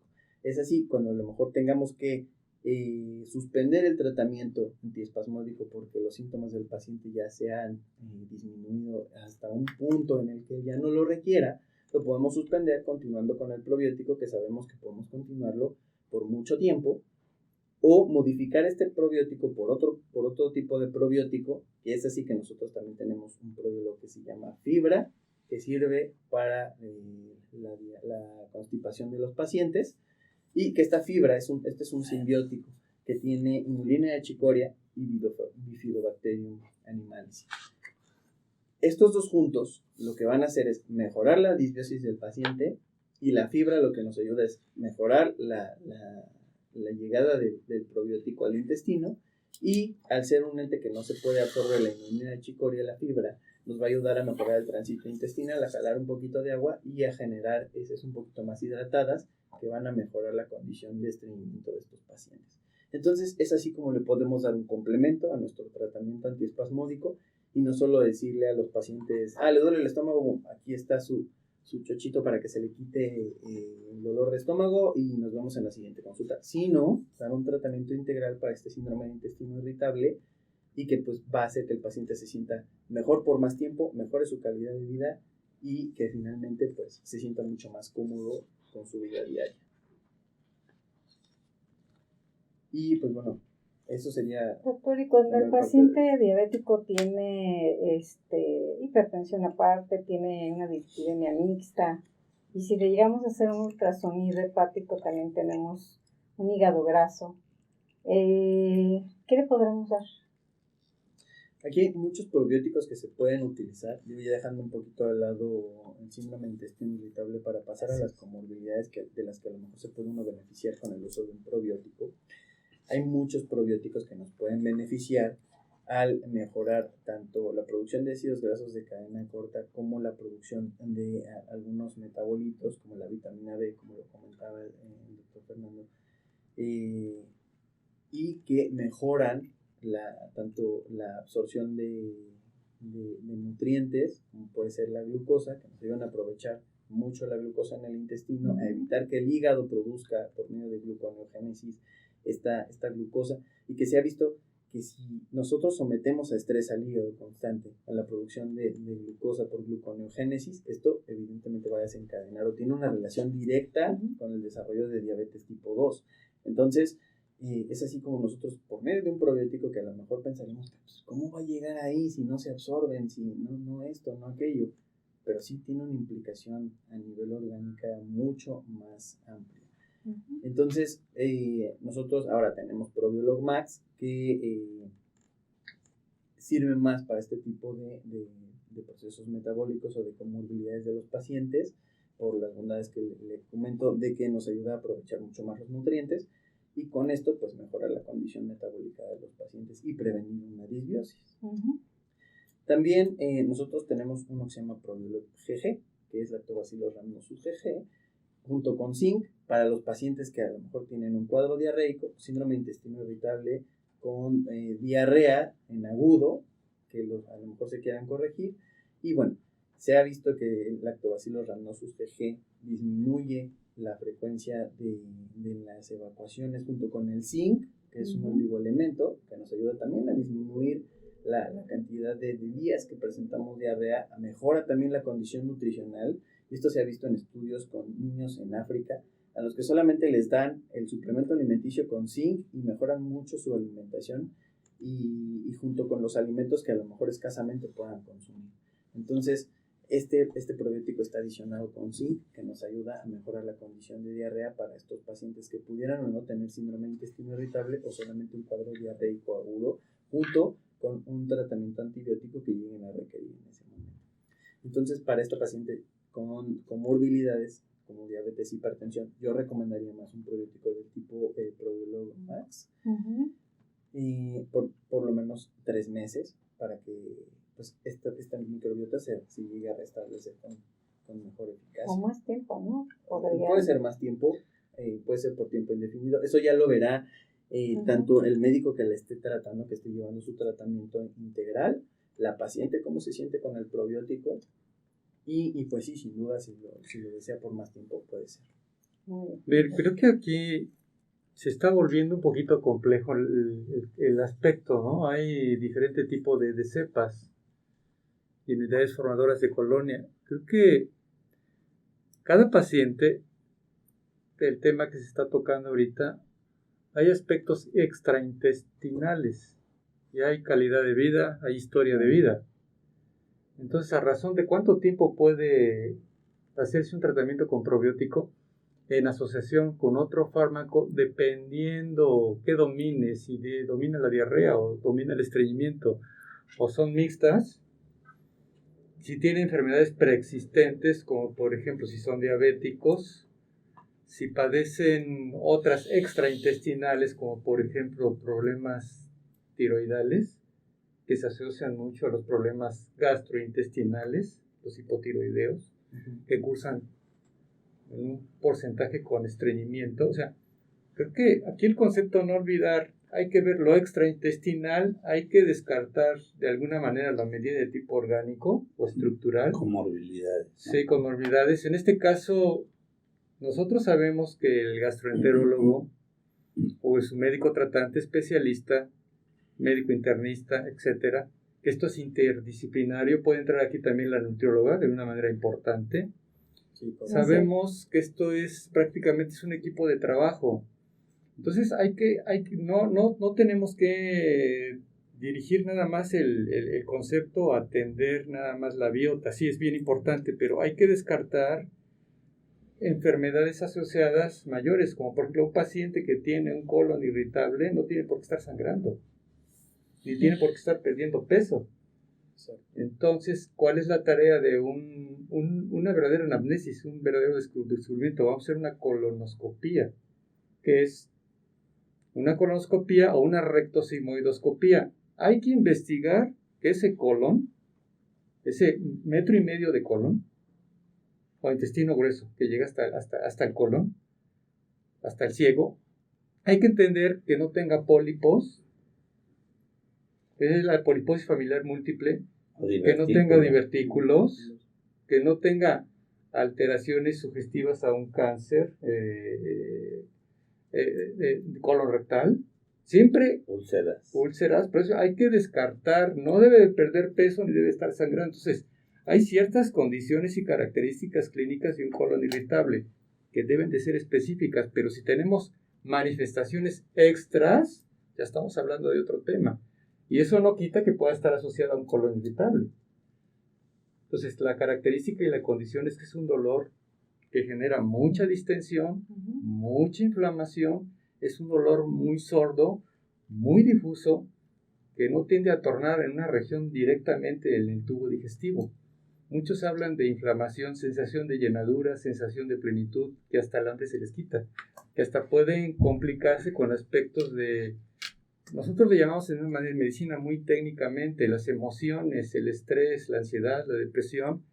Te activa un sistema que se llama sistema parasimpático. Puedes turnar hasta con grado de náusea, grado de vómito.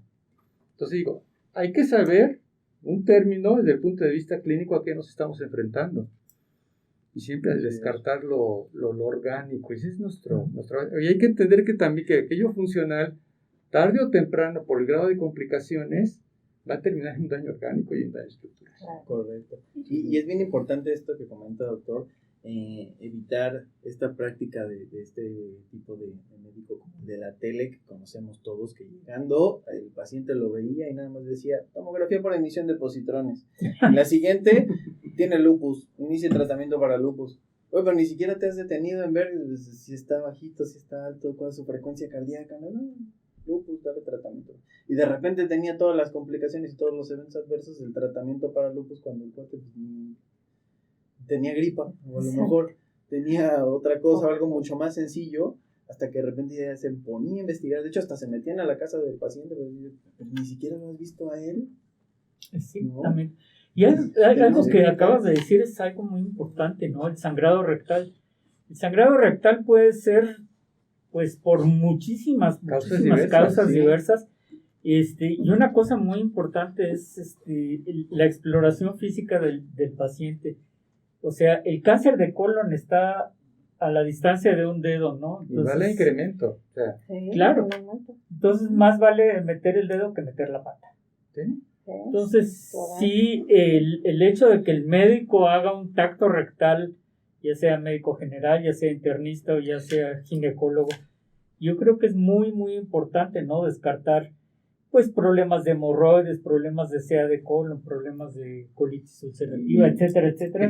Exactamente, Jaime. Y la calidad y la cantidad del sangrado, o sea, no es lo mismo un sangrado fresco, un sangrado que ya es procesado, vamos, un sangrado viejo, Digerido. o sea, digerido, que tenemos que hacer la anamnesis de ese sangrado, no podemos decir, no, si está sangrando, bueno, tiene hemorroides y toma esta crema y se acabó, y sin verlo. y por la calidad de la alimentación hay muchos intestinos que están llenos de divertículos, que son sacos, son bolsas, donde las paredes intestinales se abren. A mí me ha tocado que me han llegado pacientes con enfermedad diverticular con unas hemorragias tremendas que hay que meterlas al quirófano urgente. Así es. A veces se sellan con el epiplón, con la misma grasa, pero cuidado, es temporal. Porque Doctora, pueden causar hasta un abdomen crítico agudo y Así es. se Hay una desangras. pregunta súper importante que la hace Fabiola desde Guadalajara. Mencionan las personas con COVID que pueden tener síntomas de diarrea. ¿Cómo saber si es porque puede tener COVID o es por otra complicación? Saludos.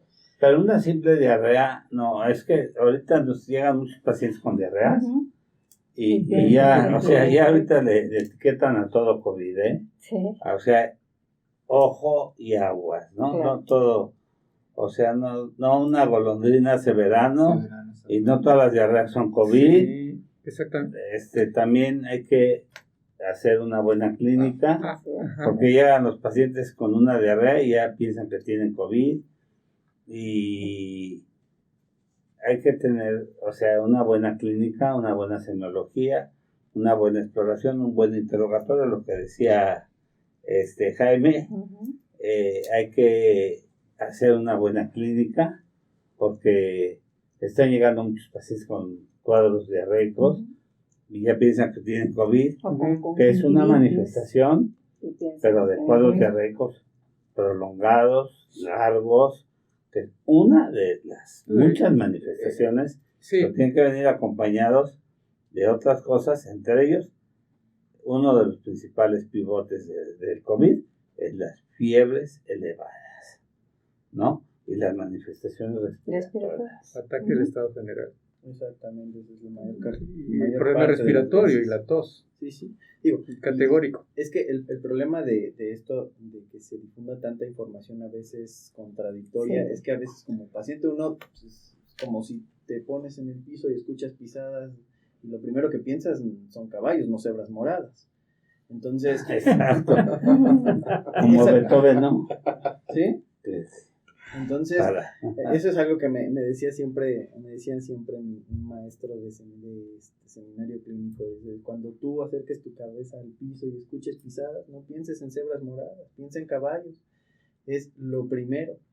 No te vayas por lo más complejo, por la molécula de la molécula. Primero, como decía doctor, anamnesis, exploración física, hacer toda la historia clínica completa y ya de repente pues enfocarnos más en lo mejor en el diagnóstico de estudios, en el diagnóstico técnico y conjuntando todo eso pues ya poder hacer un diagnóstico nosológico adecuado. Sí, ¿no? Sí, y ahorita que llegó esa pregunta, recordando también los expertos que tratan las enfermedades autoinmunes, en este caso el inmunólogo. El inmunólogo, pero sobre todo los que se meten mucho a la dinámica de colitis ulcerosa crónica y específica, como enfermedades autoinmunes, que generan mucha inestabilidad de tipo intestinal. Dicen ellos en su experiencia que actualmente lo que está arrojando las estadísticas del COVID, qué tanto se está asociando el COVID a este tipo de manifestaciones intestinales, que dice que afortunadamente dentro del concepto de las enfermedades autoinmunes intestinales se ha respetado, no se ha complicado. Entonces ya estaríamos hablando de otro concepto. Estos son pacientes que si llegan a tener COVID, que cursan con una enfermedad autoinmune de tipo intestinal, de colon, lo que hacen ellos nada más disminuyen en un momento determinado los medicamentos inmunosupresores o los biológicos y lo tienen latente mientras el cuadro pasa, pero realmente, afortunadamente, no se llegan a complicar. Pero cuando estamos hablando de una verdadera diarrea, estamos hablando de otro concepto, ¿sí? Entonces, no confundir. Creo que fue una pregunta que valió la pena. Sí. Y creo que por ahí hay más preguntas, ¿no, Manu? No sé. Sí, ahí Ahí nos está cosiendo a preguntas. varias preguntas. Otra que hacen es, ¿cómo puedo saber si lo que tengo es dolor por estrés o algo ya más crónico? ¿Sabes? Saludos, Susana. ¿Dolor de qué? ¿De pierna? Yo creo que está hablando de dolor de abdomen. Y aquí el consejo siempre es acudir con su médico. Una valoración clínica siempre nos va a dar esta parte del diagnóstico, no echarlo en saco roto y no querer indagar en internet, porque pues en internet, en Google, ponemos me duele el estómago, de repente ya tenemos cáncer de cabello. Entonces, Así es. y empezamos a hacerlo. Doctor Primero Google. siempre, Doctor Google, Exacto. primero siempre va a ser ir con un facultativo especializado, alguien que ya nos puede hacer una exploración Que no física, se una automediquen, anamnesis, porque y eso no es muy empezar una frecuente. automedicación. Exactamente. O sea, no caer en esta parte de ¿qué me puedo tomar para el mareo? ¿Qué me puedo tomar para el dolor abdominal? ¿Qué me puedo tomar para esto? Y Doctor Google nos receta. Y a lo mejor a veces son medicamentos de libre venta que podemos conseguir sin receta, pero nunca echar en saco roto el por lo menos llegar a una consulta de inicio para que le podamos comentar al médico todas nuestras dudas, todos nuestros síntomas que tenemos, para que él nos pueda hacer un diagnóstico certero y ahora sí empezar un tratamiento basándonos en toda la evidencia que tiene ese médico, en todo el conocimiento y de causa, y pues la consecuencia será pues un bienestar para el paciente. Entonces siempre, y para estas preguntas, mi respuesta siempre será una atención médica oportuna. Ahora, también hay que entender otro concepto de las enfermedades también intestinales que pueden estar asociadas. Independientemente del tema de colon irritable, existe por ahí un concepto que se maneja mucho de la dispepsia de tipo funcional. Hablar de dispepsia es hablar de muchas manifestaciones intestinales, o sea, sensación de llenadura, sensación de plenitud, hartazgo, eructo, enfermedades por reflujo. En la gran mayoría de los pacientes que cursan con este tipo de sintomatología generalmente también caen en el rubro de tipo funcional. ¿Qué significa? Que realmente no hay un daño como estructural o daño orgánico. Cuando tenemos a un paciente que generalmente presenta la expresión tengo agrura o tengo acidez, nuestra obligación como médicos categóricamente no es empezar a dar un medicamento simplemente para mitigar ese reflujo, un inhibidor de bomba de protones como tal, no, porque hay pacientes, vamos a repetir, que se automedican. Entonces caemos en esto, el estar tomando, por ejemplo, un inhibidor de bomba de protones cuando no está indicado. ¿Qué es ese? Un inhibidor de bomba de protones es el que disminuye la acidez gástrica. Evita que se active la cadena de la producción, hasta un 75% bloquea la capacidad de unas bombas, nosotros llamados, que activan la producción de ácido o jugos gástricos. Entonces, ¿por qué? Porque volvemos a tomar el tema nuevamente. Existe lo que se llama la biota. La biota no nada más está referida a la región del tubo digestivo bajo, estamos hablando del tubo digestivo alto. Entonces hablamos mucho de un concepto llamado Helicobacter pylori. En la actualidad sabemos que hay dos tipos de Helicobacter pylori en las investigaciones. Uno lleva el nombre de vaca y otro lleva el nombre de caga, científicamente hablado, pero son los conceptos técnicos dentro de la clasificación de las cepas. Entonces, cuando uno está tomando un medicamento, como en el caso de los inhibidores de la bomba de protones, está arrasando con esta estabilidad de esta microbiota El que va a equilibrio. estabilizar precisamente. Entonces, cuando nosotros tenemos categóricamente que se hace un paciente una endoscopía o se hace una panendoscopía, que se mete el filamento para analizar todo el tubo digestivo y ver a qué nos estamos enfrentando, y si encontramos, y si el especialista encuentra lesiones, la obligación es sacar biopsias, pero también es la obligación es ver si existe Helicobacter pylori. Entonces, categóricamente hablando, sí estaría justificado un inhibidor de bomba de protones, pero más del 70% de los pacientes que cursan con enfermedad por reflujo o enfermedad de tipo ácido realmente no tienen este contexto. Es funcional, es fisiológico, y desafortunadamente, tiro por viaje, la mayor comunidad consume mucho inhibidor de bomba de protones. Entonces se está arrasando con esa microbiota y venimos a lo mismo. Disminuye la absorción de la formación, sobre todo del complejo B y sobre todo también del hierro. No, y el problema es que inhibe también la absorción de todos sus medicamentos. Lo vemos mucho con el diabético que toma una polifarmacia y que se avienta 2, 3 omeprazoles y ya decimos, pues es que también por eso anda toda descontrolada, porque está inhibiendo toda la absorción de sus medicamentos. Claro, y hay que pensar en otro tipo de cosas. Por ejemplo, tú acabas de hablar de reflujo, y el reflujo muchas veces, o sea, muchos para el reflujo dan inhibidores de la bomba de protones o medicamentos para inhibir el ácido, cuando el problema no es del ácido. El ácido está en el estómago. Lo que está pasando es que el ácido del estómago está pasando al esófago y lo está quemando. Y esto muy frecuentemente lo vemos en pacientes embarazadas porque el esfínter del esófago se debilita y entonces no cierra completamente, y este ácido que está en el estómago en forma normal pasa al esófago en forma normal. Y el problema no es de la acidez, el problema es precisamente del esfínter del esófago que está débil. Y ahí precisamente ahorita que lo estás mencionando, Jaime, entonces esto ya se convierte en un hallazgo de tipo orgánico, ya nada más de tipo funcional, entonces está incompetente totalmente el hiato, entonces ya está justificado, hasta en ocasiones puede convertirse en una actividad de tipo ya quirúrgica, la fundiduplicatura, ¿no? Cerrar para evitar ese reflujo, pero ya está justificado. Pero hablando del concepto donde no está justificado antes de ingerir este tipo de medicamentos, siempre a la orden del día hay que hacer una anamnesis. Nuevamente volvemos a lo mismo, de qué estamos hablando y a qué nos estamos enfrentando. Claro. Porque todos los grados de acidez se quiere evitar simplemente con una pastilla para bajar la acidez. No.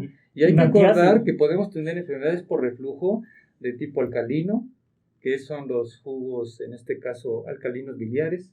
Así es. Nosotros sabemos que cada que hacemos una endoscopía, a lo mejor nos encontramos un lago biliar, porque es un paciente que está liberando una gran cantidad de secreción biliar, porque está teniendo estrés, o aquellos que ya hicieron una operación que ustedes hablaban. Son pacientes que se quedan derivados directamente al intestino y forman una gran cantidad de jugos biliares. Entonces, ellos pueden cursar también como consecuencia, no por la cirugía, sino por toda su patología previa con enfermedades de reflujo. Entonces puede haber reflujo de tipo alcalino, biliar, reflujo de tipo acuoso, saliva, de contenido alimenticio y de contenido de jugo gástrico. Entonces ahí está la astucia, cuando categóricamente estamos hablando que no estamos enfrentándonos a cualquier tipo de situación. Entonces ahí hay que identificar si es una enfermedad por reflujo también, de tipo ulceroso, no ulceroso, y asociado a las complicaciones. Entonces esto es para no confundirnos. Claro. Pero claro. Sí, no, nos podemos llevar días y días hablando de algo importante en relación al tema de intestino irritable. Algo importante que nos quieras agregar, doctor. Estamos a 10 minutos y todavía les debemos a los escuchas lo de náusea y vómito, y traen lo del medicamento Simvaca, que Okay. Entonces estoy convidando a mi tocayo, al doctor José Roberto Garrido, que que los convidemos a que vengan otra fecha. Otra fecha, porque sí, Este, tema es para muy que, extenso. porque es un tema también bien interesante. Sí, Si tienen a bien Se venir queda a en el otra tintero. fecha, sí, se queda en el tintero y acabar con lo de síndrome irritable. Y nada más mencionar algo de la importancia ahorita del nuevo medicamento, 10 minutos, porque si está el síndrome irritable nos podemos aventar todo un día.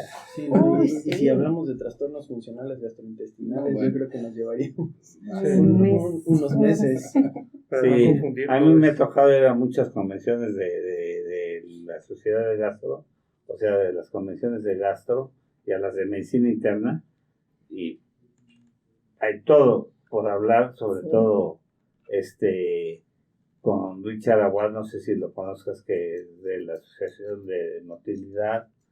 A mí me tocó estar en España, en Bélgica, estudiando procinéticos, cuando salió el primer procinético en el mundo, en el 92, que fue la cisaprida, que se estaba estudiando esto. Entonces, pues hay mucho que hablar de la cinesis intestinal. Entonces, y de los inhibidores de bomba de protones, acababan de salir los primeros inhibidores de bomba de protones que estaban en boga, porque antes se hablaba de los inhibidores H1, de la ranitidina, que ahora ya está prohibida, pero cuando salió la ranitidina fue el boom y que todavía la seguían defendiendo para la descarga ácida nocturna, ¿verdad? Pero ya no te como minutos, danos una introducción Para la próxima vez que venga. de Chihuahua, Sí. pero sí, te convidamos a que nos des otra fecha, ahorita que está Amado aquí y la coordinamos, ¿no? Perfecto, sí, sin vemos duda la los agenda y acompañaré ahorita nuevamente, les doctor. decimos. Y aquí esto de mareo, náuseas, vómito es un tema que también pues impacta mucho a la población general y pues bueno, el doctor no me dejó dejar mentir en la práctica de ginecología en el primer trimestre de embarazo. Y es complicado porque a las mujeres embarazadas evidentemente no les vamos a dar cualquier tratamiento. Necesitamos que tenga una validez ya sólida y un peso sólido de seguridad y de eficacia comprobado no solamente por entidades internacionales como la FDA, ¿no? El peso que tiene la FDA, sino también entidades mexicanas como COFEPRIS, porque pues, si no llega validado por COFEPRIS, nada más no lo podemos recetar y no deberíamos de recetarlo. Entonces, lo que necesitamos acá es un medicamento seguro y eficaz. En cuanto a mareo, náuseas y vómito, ahorita pues nosotros haciendo como ya el énfasis en esto y de lo que platicaremos más a fondo la siguiente ocasión, de dónde se originan las definiciones de cuándo es mareo, cuándo tenemos náusea, cuándo hay vómito, el origen, la etiología de este tipo de padecimientos.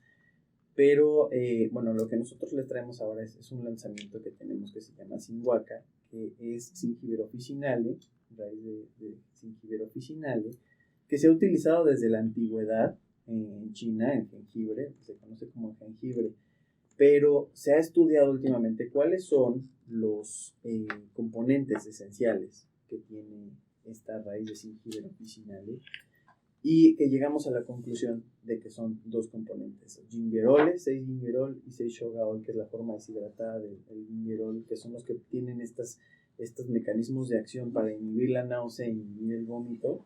Gracias. Y que es un tratamiento que se ha usado desde la antigüedad.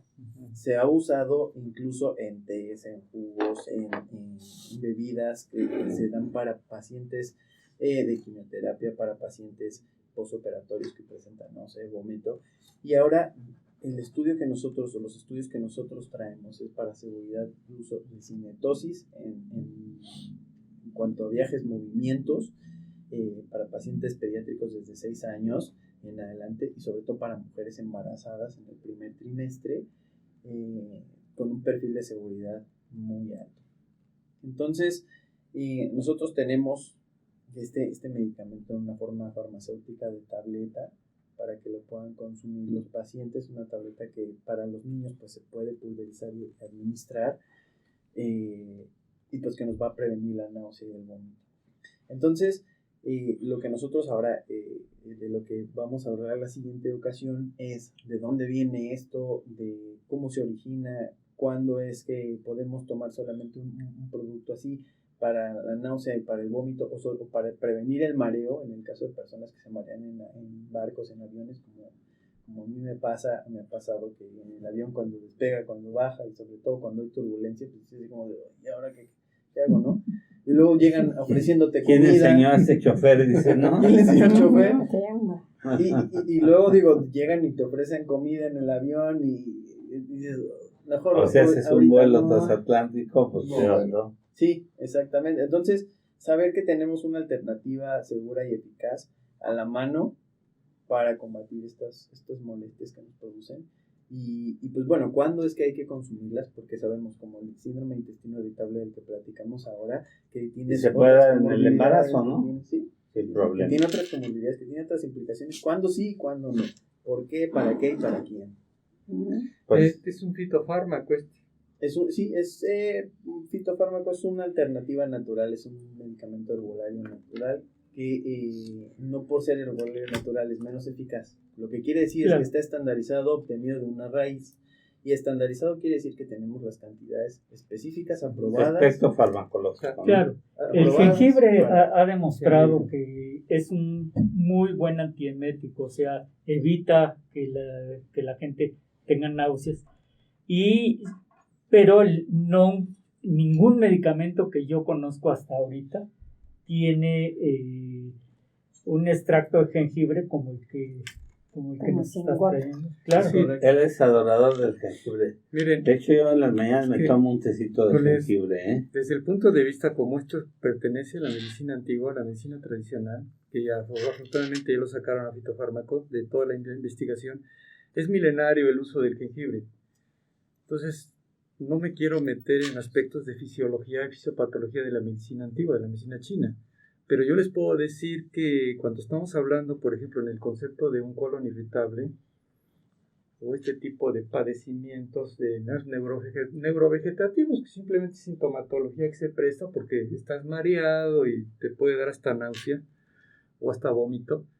En el tubo digestivo, lo que a grosso modo, independientemente de lo que tú nos vas a comentar en otra ocasión, con sus principios y sus funciones, para nosotros en la medicina antigua, lo que está sucediendo es un desajuste de toda la vía digestiva. Entonces tenemos un aspecto que manejamos, es absorción, es captación, absorción, transporte, transformación, absorción, tanto de lo sólido como de lo líquido. Entonces asciendes lo puro y bajas lo impuro a lo que es llamado excremento. Entonces una de las funciones del ginger o del jengibre precisamente es volver a reconectar esa vía. Está invertida esa función, volverla a colocar en su lugar. Entonces vas a tener un mejor vaciamiento gástrico. Tu motilidad gástrica va a estar mejor, va a haber menos retraso en el vaciamiento del tubo digestivo. A eso también se debe su gran propiedad antiemética. Evita que se suba, todo va hacia abajo. Bueno. Pero no me quise meter en conceptos antiguos, pero... No, pues ya tendremos parte del concepto. José Luis Álvarez dice, gracias a José Luis, dice, esta plática vale oro. Muchas gracias y felicidades a todos los participantes. Es cumpleaños de Ana Cerón, la erotóloga que vamos a tener dentro de 8 días. Felicidades. Felicidades. A Ana, que va a estar dentro de 8 días. Pues, Maru, muchas felicidades. No llegó el pastel, o sí llegó el pastel. Sí. Pónganlo para que veamos que va a haber pastel. A la doctora Maru, que cumple 50 años o menos. Y pues muchas gracias al doctor José Roberto Garrido Argueta, director médico del Laboratorio Mayor de Splinder. Ahorita concreta. No, póngalo ahí para que se vea, sin que tapar. sí hay pastel, A la que doctora. fue todo un show de Sin Santos, tapar. Que sí hay lo cariño. metieran, Que sí hay cariño. que sí hay cariño para la doctora Maru Ramírez. Hay un aviso del doctor. Bueno, entre mis avisos Clayman. parroquiales, como siempre, en un mes más o menos vamos a tener nuestro segundo curso virtual. Ya tuvimos el primer curso virtual del colegio con un éxito sensacional. Y en base a eso, pues nos dimos a la tarea de hacer un segundo curso. Lo vamos a hacer dentro de un mes porque este curso queremos que tenga el aval del Consejo Mexicano de Ginecología y Obstetricia. Entonces, y se va a llamar el curso del vicepresidente. El vicepresidente del colegio, pues le dimos la tarea de que organice este curso y lo haga patente. Entonces, dentro de un mes ya luego les voy a traer las fechas. Y recordar que nuestro congreso que teníamos provisto para el mes de septiembre, lo vamos a cambiar por cuestiones de todo esto para el mes de mayo del año que entra. El 20 de mayo, y pues en eso estamos trabajando. Antes de despedirme, muchísimas gracias, doctor.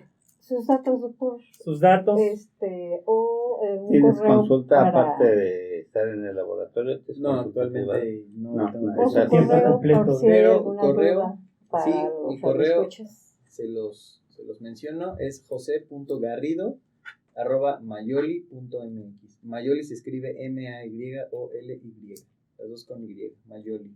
Ujú. Les he dejado un reconocimiento para que se los hagas, Muchas para gracias. que lo, Muchas se los gracias, den de una vez muchas para que gracias. lo muestre. Muchísimas gracias a todos Sí, sí. por el espacio, en verdad. Te los agradecemos Van a mucho. venir Gracias. nuevamente porque no alcanzamos A al tema nombre de náusea y de Laboratorios Mayoli, de nuestra dirección general, de nuestra dirección comercial, les agradecemos el espacio, de verdad, y bueno, contar con nosotros.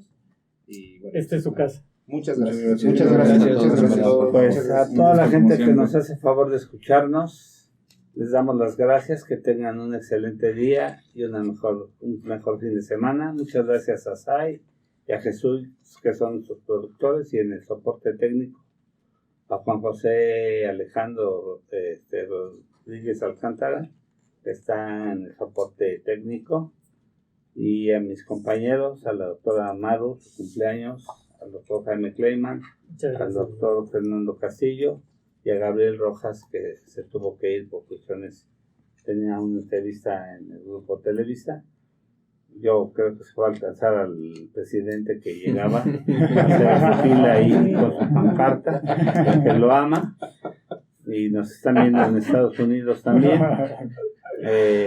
Saludos a toda la gente, mucha gente ya está pidiendo pastel, les mandan virtualmente, como ahora mandan los abrazos, una rebanada virtual les va a mandar la doctora Maru Ramírez. Además Mucho se ve cariño. buenísimo. Gracias. Felicidades, doctora. Gracias. Muchas felicidades.